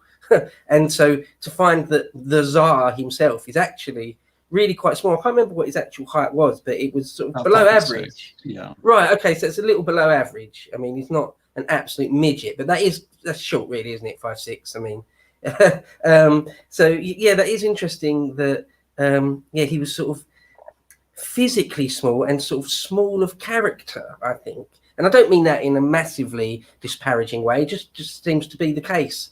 Not that he was small-minded. I don't mean it like that, but just that he doesn't seem to have been very bombastic, put it that way, perhaps. And it's interesting that he was created a saint in the Orthodox Church. He is a saint, I believe. Yes. But so there's very, very different ways of looking at him, aren't there? On one level, you could say he's saintly, and on another level, other epithets he had during his life was like Bloody Nicholas, or Nicholas the Slaughterer, Bloody Sunday, and all the things Stolypin did to retain power. There is a fair bit of blood there. I mean, not that Nicholas himself would have had anything to do with it. It's not like one of those like Peter the Great, physically getting involved himself in executions. Nothing like that, not remotely. And so yeah, he's sort of really quite nice, polite, quiet family man, not a slaughterer, not really steeped in blood exactly. Well, there's another comparison. There's another comparison I want to bring up, which I don't mean to hark on, but I've been alluding to the fact that he consciously styled himself on the quiet Tsar, the gentle Tsar, Tsar Alexis. Tsar Alexis, in my view, was responsible for one of the most prolonged periods of barbarity in Russian history, which is the so-called deluge of anyone who's Polish or Lithuanian in the comment section will know what I'm talking about, in which during the 1660s, the Swedish and the Russians occupied and basically ravaged the countryside of Poland and Lithuania, which had been one of the largest states in Europe, and caused untold misery and demographic catastrophe to that province. And he'd essentially, Tsar Alexis had wanted to essentially annex the entire eastern half, the Lithuanian half of the Commonwealth outright. And of course, this caused a blunder with which he got involved in a disastrous war with Sweden, a la Nicholas II, and ended up with very little. So I think, again, very weird, and you have these almost direct comparisons you can bring in here. But regarding the height issue, European monarch, I mean, I don't really want to harken on about this point because it's a rather superficial point in general, but it's loads of European monarchs at the time were short. I mean, the King of Italy, Vittorio Emanuele III, was about sort of 4'10". It's incredible seeing these little images of him, running around, standing next to any other king. And of course, the British royal family are also notoriously short at the same time. But why did it matter so much with Nicholas? Not only was he, technically the chief of the armed forces, so there's an expectation that he had to exude this militaristic air, but it's the fact that he was short by comparison. He was short by comparison to what the expectations of a Romanov prince were. And like I said, I bring this back to Nikolai Nikolasha.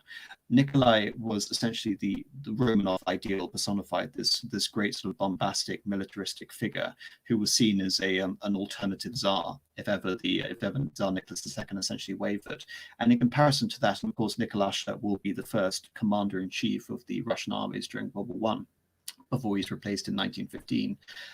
You have Nicholas II by comparison. And of course, Nicholas II wanted to assume that military position. He'd assumed it during the Russo-Japanese War, and he tries to assume it as the direct commander-in-chief of the armed forces at Stavka during World War I at the same time. So all of these things, I think, again, contribute to this idea, which you wouldn't have thought his height would have mattered that much in the great significance of things, but in terms of the perception of the Tsar as this military, or as the Kaiser would refer to himself as the supreme warlord, none of this helps from an angle of physiognomy. Yeah, interesting. It's funny you should say that a lot of the ruling families were like that, because there's a sort of relatively famous picture of him standing next to his cousin, King George, and they're the same height, aren't they? They look very, very similar in all sorts of ways, and yeah, they're pretty much the same height. So yeah, not actual midgets, but not tall, just not imposing, not physically imposing. And it's surprising, isn't it, how much I think how far that how much that counts for, at least in the mind of soldiers. I mean, well, when he named himself as commander in the field during World War One, apparently the soldiers, whenever he'd get off a train somewhere and they would see him, they were like, "Well, where's the Tsar? It's obviously not that guy." Oh, it is. That is the Tsar. That's him. Oh dear. But yeah, well, it's a pretty superficial point, really. Perhaps it's not best to waste our time on it. But I suppose it's interesting that. Well, would we move on to World War One and the sort of large events before that? There's one point I want to bring up before getting to the road to war, which is, you can see on this map here, one of the policies which Nicholas again prosecuted very viciously, and you can say again in the manner of his father and great-grandfather, is this policy of Russification. Under the late reign of Alexander III, many of the areas which have been granted, ancient historical concessions, such as the Baltic Germans in modern-day Latvia and Estonia, has their rights essentially impugned on, and these areas became directly administered by St. Petersburg. Then you have other areas which the Tsar's grandfather, Alexander II, had made great pains to ingratiate himself with the Finnish population. Finland is an interesting situation, is an interesting scenario in the case that Finland had been part of Sweden for hundreds and hundreds of years before the Russians annexed it at the beginning of the 19th century. And so rather than trying to Russify Finland, Tsar Alexander II actively courted Finnish public opinion simply so that Finland would begin to adopt a pro-Finnish outlook rather than the pro-Swedish outlook. So there was quite a underlying sort of element of Machiavellian strategy regarding Finland. However, even these small concessions, which have been granted, to Finland, and of course the Tsar was, Tsar Alexander II was very harsh when it came to the Poles at the same time. These were rolled back under Nicholas II. So he began to, impose the same restrictions which have been imposed on the Baltic states in Finland at the same time. And in response to this, you have, Sibelius, creating his famous Finlandia Symphony as some form of small rebellion against the Tsar. And I think this again accounts for the fact that Finland was so prepared to to remove the shackles of Tsarist autocracy and declare themselves independent, even though compared to other areas of Russia, they had virtual autonomy. But again, I think this all speaks to the element that he was a ruler trying to rule very much in the manner of his predecessors in this ancient conception of autocracy, orthodoxy, and nationality. But as we can see, of course, the question is, had World War I not happened, would he have, reigned and, died as a ruler essentially and allowed the Romanov dynasty to continue? My contention on many of the appearances I made on YouTube is that Russia has an active role in the build-up of World War I, and in that sense, I find it very difficult to separate the Tsar from this, because again, going back to the Russo Japanese War, it's a war essentially which could have been avoidable, which he blunders into. And you can say Russia has one of the most superficial reasons for getting involved in that conflict, but I'll just illustrate this.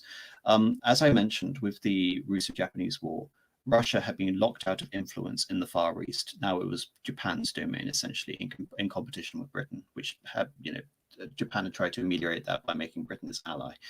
In 1907, Britain and France formed the Triple Entente with Russia. Just to give a little bit of context before that, as I mentioned, the French and the Russians have been allies since 1894. And right from the beginning of his reign, during the first couple of decades, Austria and Russia had been on good relations. And the foreign minister of Austria in particular, Alois von Ehrenthal, was determined to maintain this détente, whereby, the great powers weren't deliberately hostile to Russia.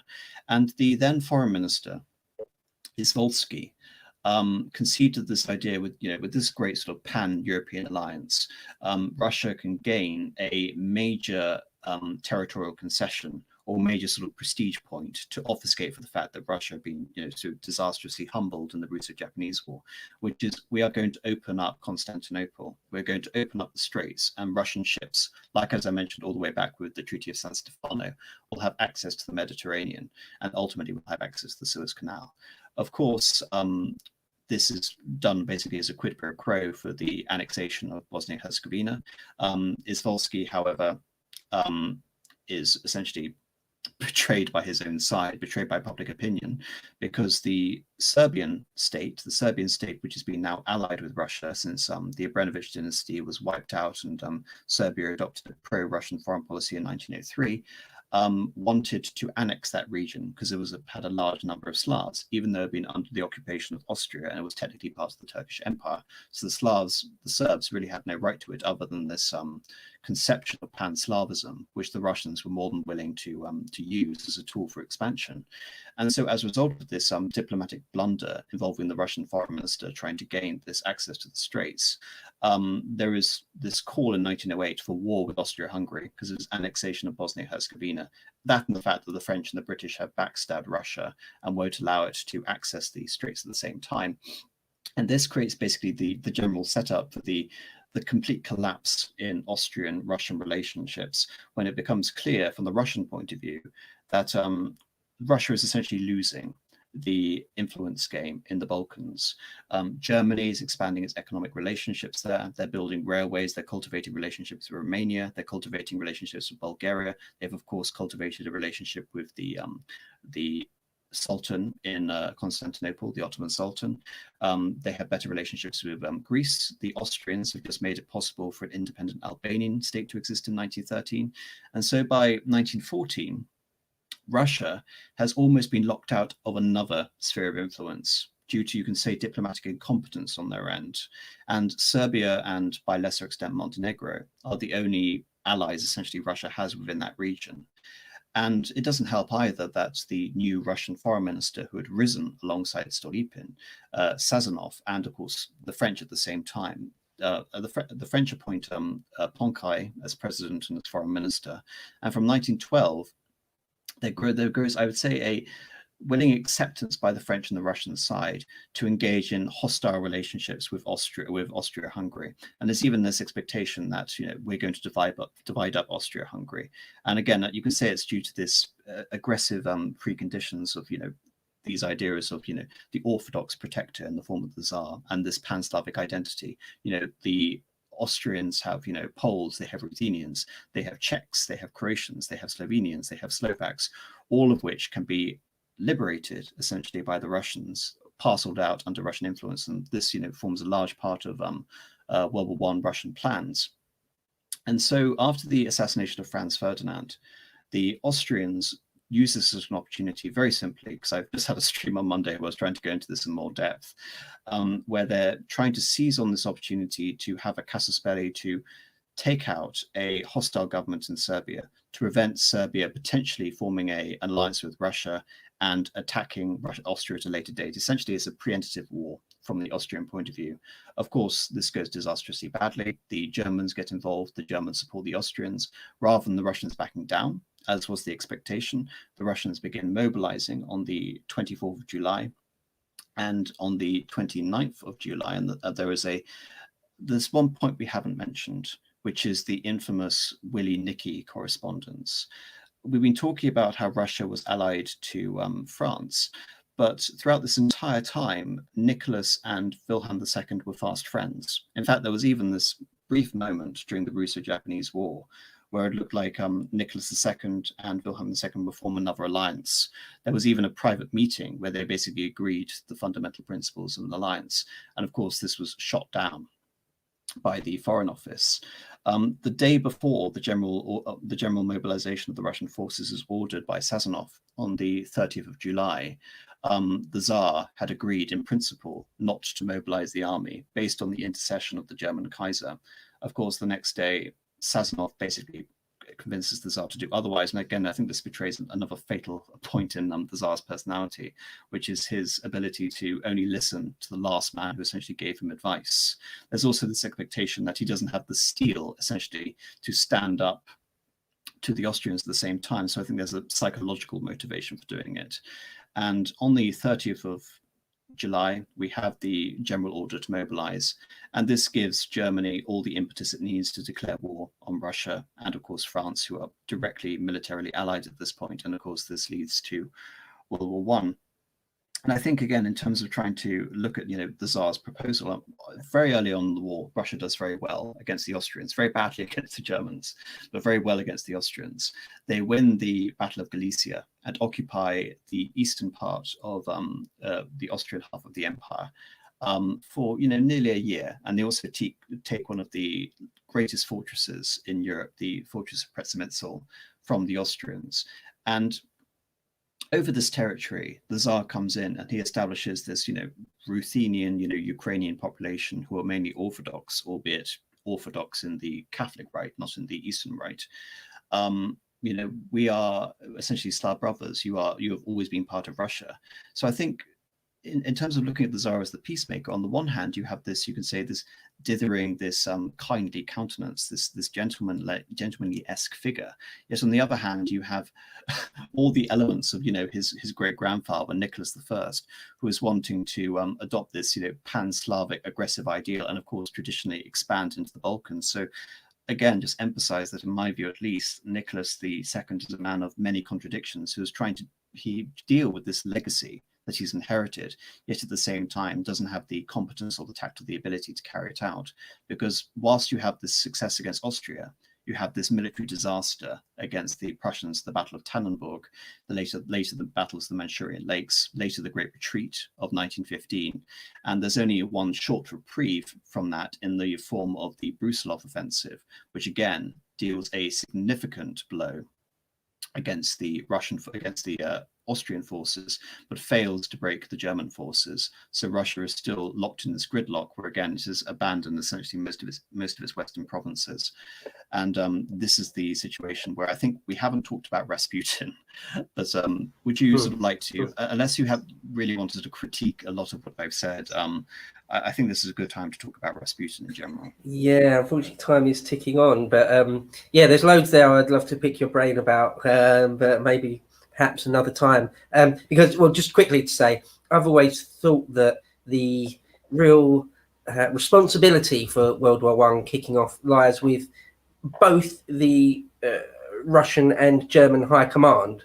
But if anything, I would sort of weight it maybe 70-30 to the Germans. I mean, I feel like they sort of convinced themselves that once Russia had started mobilizing, that they would have no choice. They've just got to do the Schlieffen Plan right now. I don't know if that's fair or if that's how you think about it. But yeah, some sort of comedy of errors on some grand level. But one thing I did want to actually ask you about, if you could give me a little bit of detail about, is that decision that Nicholas makes to appoint himself as commander in the field. It's easy to look back at it now and say that was an error. That was an error in judgment. Probably wasn't the best thing to do, because as 99 Iron Duke in the comments pointed out, he's not a military man. He was never trained, as an officer or anything. He's certainly not famous for having sort of any sort of grand strategic sense or anything. So do you think that is one of an important seed to his ultimate destruction, or not so much? How do you feel about that? Yes, I do. Well, I hate to sort of engage in too much of counterfactual history, alternative history, because you run away with the absence of facts and pure speculation. Sure. But just to illustrate, why that point was so significant, Bo. We mentioned, you of course illustrated how he had very little in the way of a military upbringing. In this case, he's actually an anomaly within the grand scheme of European monarchs. Of course, Wilhelm II and the Austrian heir to the throne, Franz Ferdinand, who of course was assassinated in 1914, had exceptional military expertise and were active military men. Of course, the Kaiser was very enthusiastic when it came to military affairs, but of course he was like his cousin, militarily and tactically incompetent, and so had to be physically removed by the chief of staff in order to not to interfere in Germany's annual war games. However, with Nicholas, again, I look at this as this idea, this pure conception of the Tsar as honoring the coronation oath. My fundamental aim is to defend my people, and so I need to be seen as this leader in times of war. I need to be, effectively trying to emulate this idea of I'm on the field, leading my troops. And many, I was talking in my previous stream on Monday regarding Austria-Hungary, that even the Prime Minister of Hungary actually decided, Istvan Tisza, decided to take control of a regiment in order to deal with the trials and tribulations of being a frontline commander. Well, of course, the fatal problem with the Tsar's decision to, go to Stavka and become the direct commander of the forces of the front are manifold. The first reason, of course, is that he comes in at a terrible time during the Great Retreat, and now he's going to be blamed directly for all of Russia's continual losses.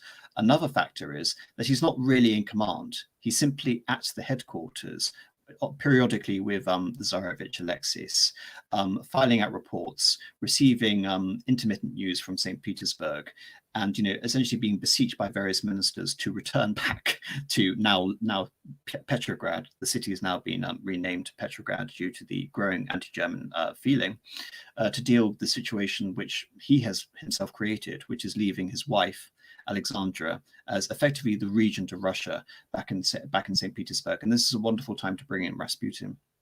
Rasputin had been introduced to the royal family, I think just around the same time that Tsarevich Alexis was born. Of course, Tsarevich Alexis suffered from haemophilia, by which his blood wouldn't clot, and potentially any slight bruise would lead to fatal internal bleeding. The Tsarina in particular formed a very close relationship with Rasputin, because especially after 1914, she became convinced that Rasputin was the only man who could keep her son alive.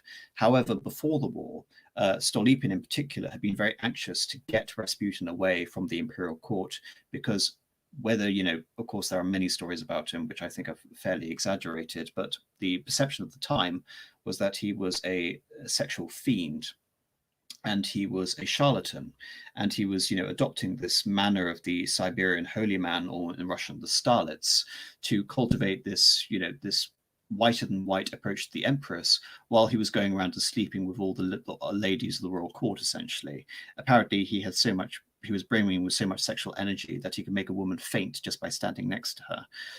All of these elements, of course, led to, lewd, scandalous, pornographic material being circulated throughout Russia, which, of course, led the Tsar to wanting to essentially search out and destroy all the printing presses in St. Petersburg. And this, of course, under a strong minister like Stolypin, Rasputin is banished from the court. It's one of the rare moments where Alexandra doesn't have complete sway over the Tsar. But in the absence of the Tsar, and in the absence of a strong minister to govern Russia on his behalf, and Alexandra being, left at home essentially to govern, Rasputin comes back. And Rasputin is essentially given the ability to vet ministerial appointments.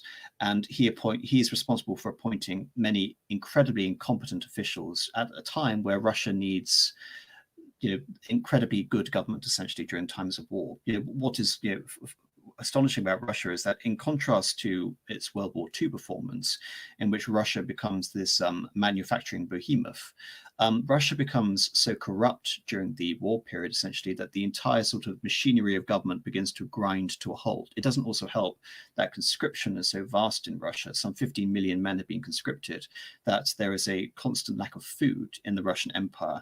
And I again put this down to the incompetence of the administration, because Russia has so many ample farms and food supplies, unlike Germany, where the population in the Austrian half of the Austro-Hungarian Empire and Germany is starving due to the blockade. So you have this incompetence. You have this man who is also considered a German agent in cahoots with a German Tsarista, and appointing ministers such as Stormer, appointing ministers such as Protopopov, who is incompetent and universally hated, and is responsible for some of the harshest repressive measures towards the end of the regime. All of this coincides to this grand conspiracy to assassinate Rasputin by members of the Romanov family. I forget the particular prince, which is going to irk me, but nevertheless, getting onto it, we get to the legendary story of him where he is poisoned, he is shot, and he is drowned. Manages to survive many of those assassination attempts, but ultimately he is killed. There's also the suggestion of a MI6, British involvement in that, because of course he's a pro-peace advocate at the heart of the administration.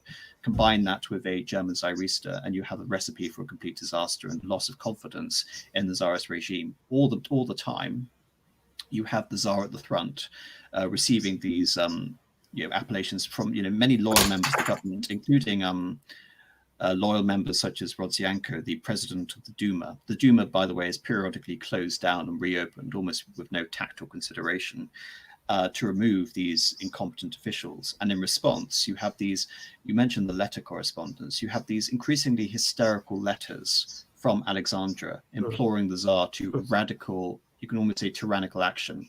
To my mind, one of the famous letters from this, if I try to remember the exact quote, I'm fighting for reign and for baby, be Peter the Great, be Ivan the Terrible, essentially, crush your opposition underfoot. And of course, the Tsar shrugged this off and does nothing essentially from it. And the Tsarina is becoming increasingly isolated. Members of the Romanov family are now actively thinking about assassinating her or removing her from power. So there is a breakdown in the dynasty. There is a fundamental, split off between the Tsar and the home front. And the home front has basically been, there is no management. There is no central management. The entire machinery of government is collapsing. And to make matters worse, all the loyal troops are at the front with the Tsar. And all the, St. Petersburg, all the palaces, all you can say the territorial units of the Russian army are new recruits with questionable loyalties who are being sucked into this new revolutionary agitation, which is being poured out by Lenin, among others, and of course the Narodniks and the social revolutionaries. So to my mind, it's a perfect recipe for the disaster, which, of course, befalls Russia in 1917. Yeah, again, a lot to unpack there. One of the things I would like to stress, you said there's sort of a few characters, a few figures in there that are considered by the normal Russian person to be probably some kind of German agent. Well, Alexandra herself she's German, isn't she? and a fool. Yeah, the whole as you said, the machinery of government itself is falling apart because he left in her hands essentially, or her and Grigory Rasputin.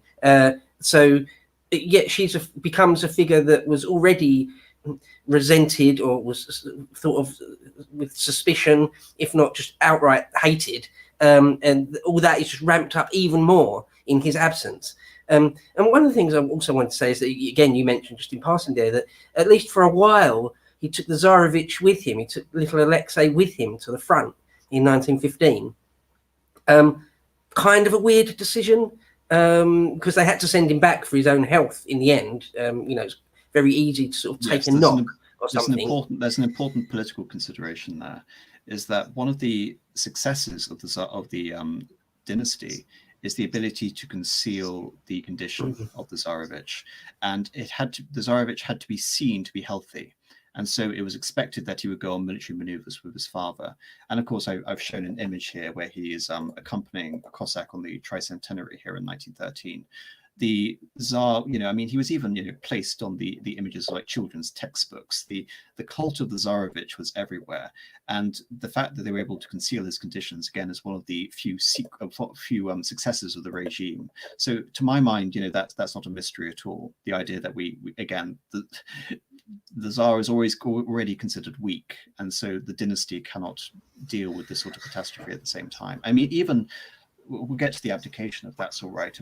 Yeah, sure. There was just one last thing. Just before we move on, just one last thing I just want to say that is an indication again of his Nicholas's personality, is that he's sending letters back and forth with Alex, and he cares more about that Alexei's had got a bruise on his arm than how many divisions he's lost or what the strategic situation is in the field.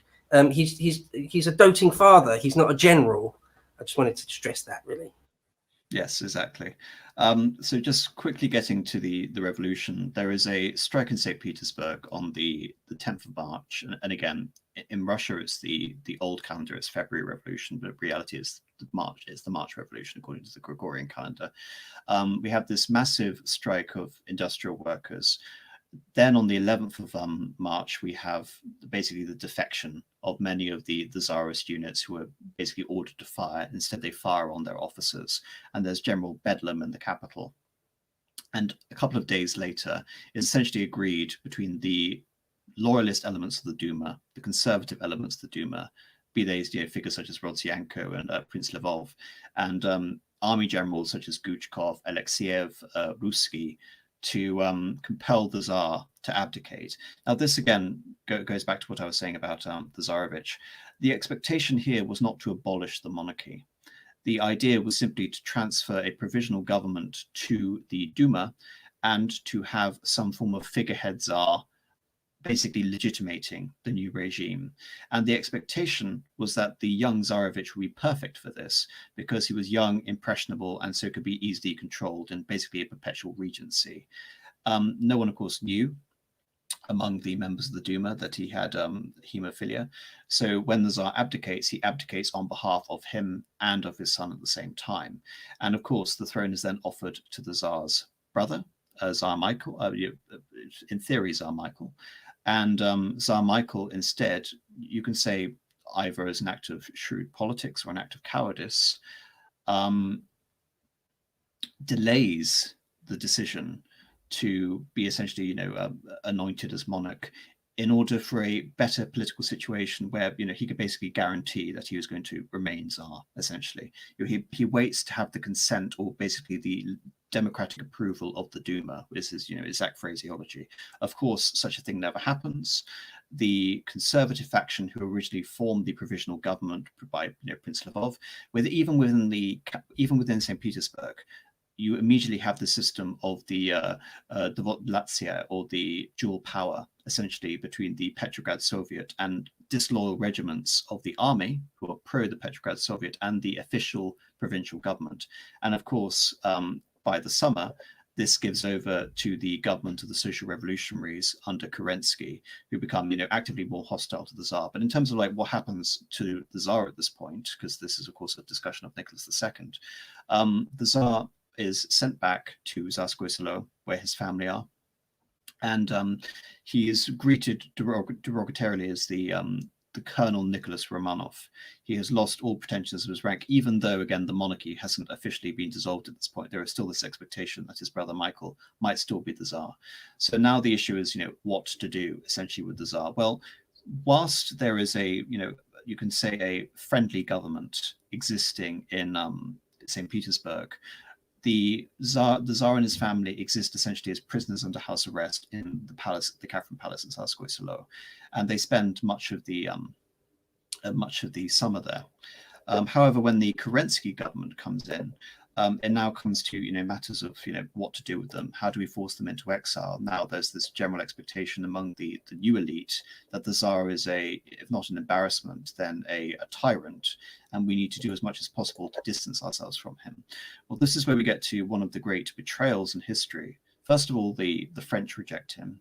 Of course, the French having been allies with Russia since 1894, and the expectation, of course, that such premature military actions such as Tannenberg were meant as a means to save France during those crucial days of 1914. All of that is forgotten. All of Russia's sacrifices for the defense of France are forgotten, and the French betrayed them. Now the British betrayed them also, and it's important to note that this is a direct decision taken by King George V.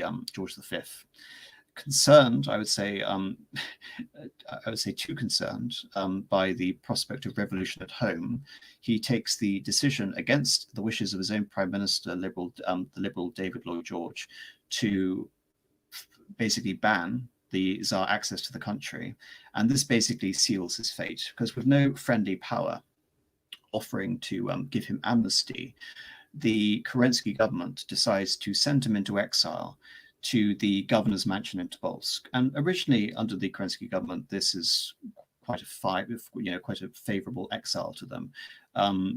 They live in the governor's mansion in Tobolsk. They're allowed, some form of freedom.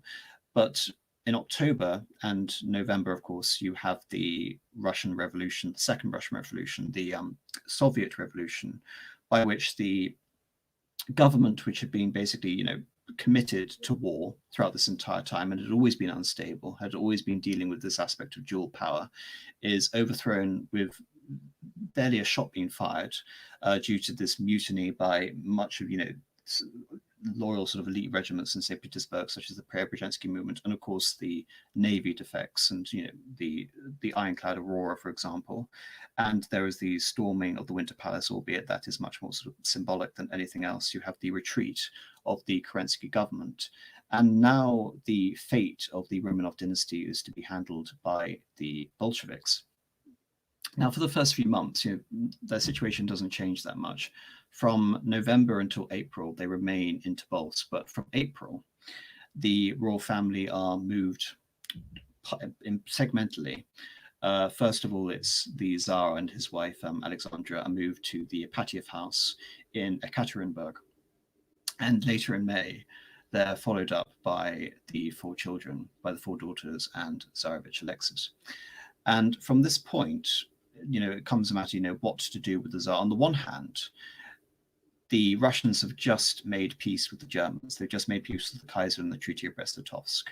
And ironically, if there is going to be one foreign agent who is actually going to save the Tsar, it's going to be the Kaiser at this point, because the Kaiser's ambassador is always checking in on the Russians to ensure that the Russian royal family are essentially protected now that there is the possibility of renewed conflict. The Germans, using this as a pretext to gain even more land at the expense of the Treaty of Brest-Litovsk. That and the fact that the Russian government from 1918 onwards, the middle of 1918, is now dealing with the Russian Civil War and the revolt of the White factions. So from May to July of 1918, the Russian royal family is basically kept in extreme seclusion within the Ipatiev house, or what is named, rather ominously as the House of Special Purpose.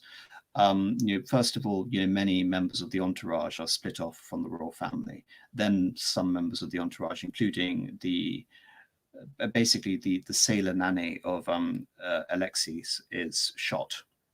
Then you have, increasing security, so they can't, even leave their rooms essentially without, a guard following them at all times. And also they have to deal with the constant aspect of thievery. The Russians had taken vast amounts of, personal wealth with them when they went into exile. And of course, but by this time, all of the wealth of the Romanovs is being appropriated by the Ural Soviet, which is the local authority which is holding them captive in Ekaterinburg.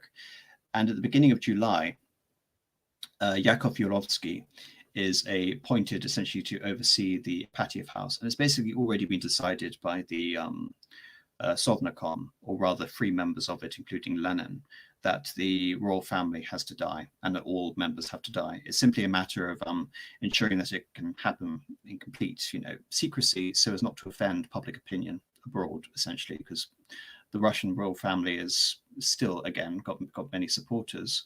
And the Russian government essentially, again, is fighting this, you could say, the middle of 1918 desperate battle against the whites, and it'll only get worse from this point on. At the same time, you have the Czechoslovak Legion slowly moving eastwards, which have been, essentially made up of Czech regiments who, profess their loyalty to the Tsar, and then had become basically part of the white faction periodically after the revolution, after the second revolution in November. All of these elements again are, impounding on, the question of, the captors the Tsar, Yakov Yurovsky. We need to essentially eliminate him quickly. If the whites can take over the Ipatiev house and liberate the Tsar and his family, that they will be used as a potential rallying cry for the white movement, a legitimate source of unity of all the white factions, of which many of them are divided. And the family is murdered. I think it's midnight of the 17th of July. 1918. They're taken downstairs into the basement. I've got an image on the right here which shows the aftermath. And just to briefly summarize this, the orders are read out whereby they were going to be executed, for supposedly, again, aiding and abetting treason. The Tsar, astonished by this, shouts out what, essentially. This he believes he's basically been betrayed. He believes that this cannot happen. The adults in the entourage, because it's not just the Romanov family, also the family doctor and hangers-on there as well, are executed immediately. Sadly, though, the children survive the original cull, and most of the soldiers who have been essentially goaded into doing this have become very drunk as a result of this. So they weren't efficient killers. And Yakov Yorovsky had already had to purge the Apatiev house many times because so many of the local regiments weren't prepared to carry out the killing. Then many of the children, had sewn jewelry into their corsets to avoid it being confiscated by the local Soviet authorities. And so it was ordered that they would be bayoneted. But because of this, they survived. And so tragically, most of the children were then finished off by shooting at point blank range in the head. After this, the royal family was taken. They were disfigured with sulfuric acid. They were put in pitch. They were burnt to try and destroy all evidence. And the Soviets only acknowledged the fate of the royal family in 1926, 8 years after the fact. And during this time, Tsar Michael had also been executed. He'd been taken out into the fields a month before the Romanovs, and he'd been shot.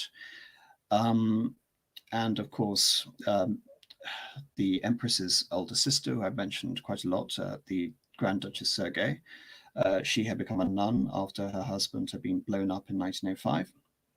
And she was thrown down a well, I think, and starved. And a lot of the Romanovs, I think about 30 of them were killed.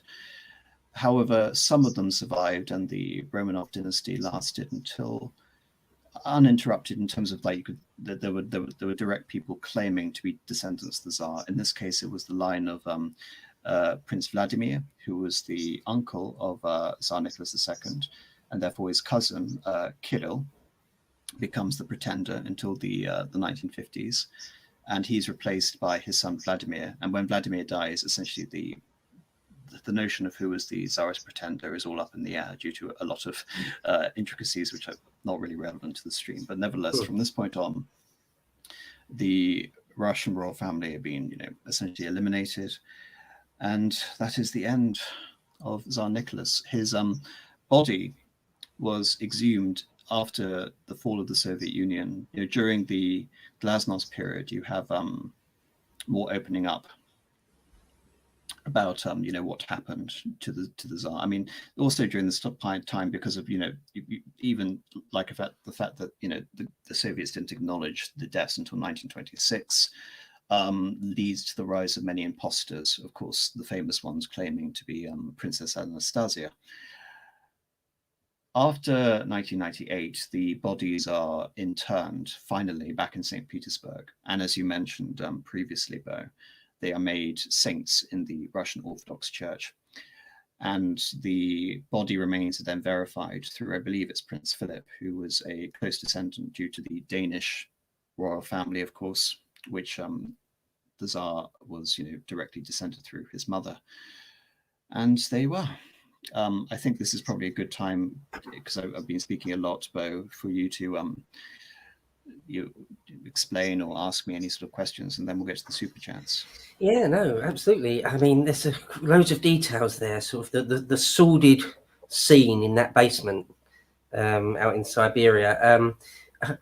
That picture you've got up there on the screen is sort of a famous one, isn't it? And correct me if I'm wrong on this. I don't know if you know about this, but when I first saw that, sort of as a child, I suppose, you think, well, were they mowed down with a Bren gun or something? Why is the wall completely destroyed like that? I've heard that for whatever reason, the Soviets decided to dig all the bullets out of the wall, and that's why it looks so destroyed like that. I don't know if that's true or not. But certainly, yeah, the idea that, that a lot of the children didn't die quickly. I think Alexei, one account I've read, he was the first to die, or the Tsar, and then Alexei would first die. But the girls, at least two of the girls, didn't die. Their sort of jewel encrusted, diamond encrusted corsets helped save them. And yeah, Guy would have to go up and put a slug through their head at point blank range. It was very regarding Alexis is worse than that. To my mind, the idea that Alexis was one of the first to die is to obfuscate from what actually happened to him, which is that he was probably the most bullet-ridden, sadly, of all the Romanov children. And just looking at that wall, as I mentioned, most of the executions were drunk. The level of sort of gunpowder fire going off, caused so much commotion that there was actually a lynch mob essentially that arose outside of the house, because of course many members in the Ekaterinburg were aware that the Tsar was there, and it had only essentially been a diktat by the Ural Soviet, where any attempts to rescue and they'll instantly be killed prevented any sort of action. But of course you hear this violent shooting taking place, and of course the people around are familiar, know essentially who's in that house. And Yurovsky very, very sort of at one point it looks like he might be lynched, but the Soviets are able, regardless, to take the bodies away and bury them regardless. So no, it's a rather horrific and completely inhumane. Yeah, and I think the Soviets, the Russians, only allowed the archives they kept about it to be opened up after Glasnost, after sort of the 89. So very, very late. One question I did have for you, I know we're getting on with time, so feel free to make it brief. But one question I did have for somebody who knows more about this than I do is this. I know that the Bolsheviks had taken a vote years ago, like at the turn of the 20th century, long ago, that if they could ever, or if it was ever up to them, what they would do with the Romanovs would be to kill them. So I wonder why wasn't it among the first things that Lenin ordered? Why is there that hiatus there for months, really months, before it all come? I get the thing that they might have be being rescued by the whites, therefore you have to pull the trigger right now. I understand that, but why weren't the Bolsheviks keener to bump them off sooner? Right. Regarding your first point, that came up during I believe the London conference in 1903 to 1904, where they were discussing the abolition of the death penalty. And of course, this issue came up, what to do with the Tsar. Regarding that question, my view on it is international opinion. From October, not November until April of 1917, 1918, the royal family was still, Russia was still at war with Germany. And so the Russians were thinking about favorable peace terms, and they believed that butchering the royal family before those peace terms could have negatively impacted relations and potential peace treaty. So I do think it's an eye to public opinion. And again, it's the fact that we have the combination of peace with Germany and white encroachments in the Urals, which precipitates their death. I think it makes complete sense. Okay, no, fair enough. Yeah, no, good answer. Makes perfect sense. So I mean that was the end of that family line, and I suppose there was no. I mean, even our royal family, you could get DNA from. Prince Michael of Kent looks a bit like the Tsar, even. But yeah, I think they were all pretenders. Like the Anastasia was. I am right in thinking that was completely debunked at some point, wasn't it? Yes, there were many. I mean, there was one claimant who I think lived in South Africa for about 90 years, always claiming to be Anastasia, but no, she it was debunked, and the remains were confirmed in the early 2000s. Right, yeah. So yes, if it's all right with you, History Bro, unless you have any last minute things to say, I'll just get to the super chats. No, please do. Please go ahead. Right, I'll just refresh this page, because now the see all button is working again. Thank you, YouTube. Narco Republican, sorry, my internet's playing up, for $2. How glorious it is to see History Bro stepping in. Indeed, we're very lucky to have you, History Bro. No, it's an honor and a pleasure. It really is. It really is. John Boy for €10. AM and History Bro, great to hear you together. Just as feedback, AM's audio was a bit variable for me, but enjoyed this very much. Yes, sorry, John Boy, my internet is absolutely terrible, and because of where I live and due to the quality of the internet lines, there's nothing I can do about it. I can't upgrade my internet. I can't. The only way to solve it is if I move, which is quite a radical step, I think. But thank you for that anyway. I'm sorry that the audio is rather intermittent. Hopefully you've been able to hear most of what I've said at least. 99 Iron Duke for $5 Australian. Apostolic Majesty, I would really like you to do a stream with you and maybe History Bro on British foreign policy 1904 to 1914. Regarding that, Iron Duke, I'm thinking, because this is really a topic where I really want to think clearly and do a lot of research on this topic, because my own sort of expertise, ironically, on British foreign policy, despite my proclivity to the Habsburgs, are actually on the post-World War I period, not the pre-World War I period. So what I'm probably going to do at some point is do a long-running series, which I've provisionally decided to call The Empire of Finance, which looks into the Glorious Revolution and British decisions all the way up until Churchill in 1945, where I really want to look at British foreign policy in this broad spectrum. But in terms of, like a smaller stream on it, sure, but be pre-warned that I probably won't be as well informed compared to the time where I actually come around and do this bigger series on my channel. For my part, Duke, I'd be happy to. Absolutely. And Jonathan Gordon was saying the internet was stable until a bit towards the end. Well, sorry about that. So yes, that's the end of the super chats. Unless you have anything else you want to say, History Bro, we can just sort of get to shelling your channel, I suppose. Yeah, no, I haven't. I mean, there's a million and one things you could say about the Romanovs and Nicholas and the revolution and Rasputin, aren't there? You literally need hours, dozens of hours, really, to do it all justice. I mean, there's just so much there.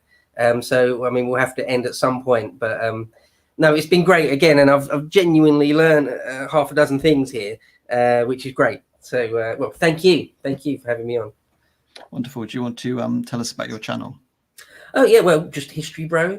Check it out there. I'm very, very slowly nudging towards the big 10,000 mark. So yeah, if you want to go over there, give me a sub. I'm actually in the process at the moment of making sort of shorter, more shareable clips. I've been reliably informed by those in the know that just having long form, or nearly entirely having long form, isn't the most shareable thing. So I'm making a bunch of clips at the moment, but also there are some more long form things in the pipeline. I'm researching for a few different things. I'm going to do a life of Hideki Tojo, the Razor, one of the most important people in the Pacific War.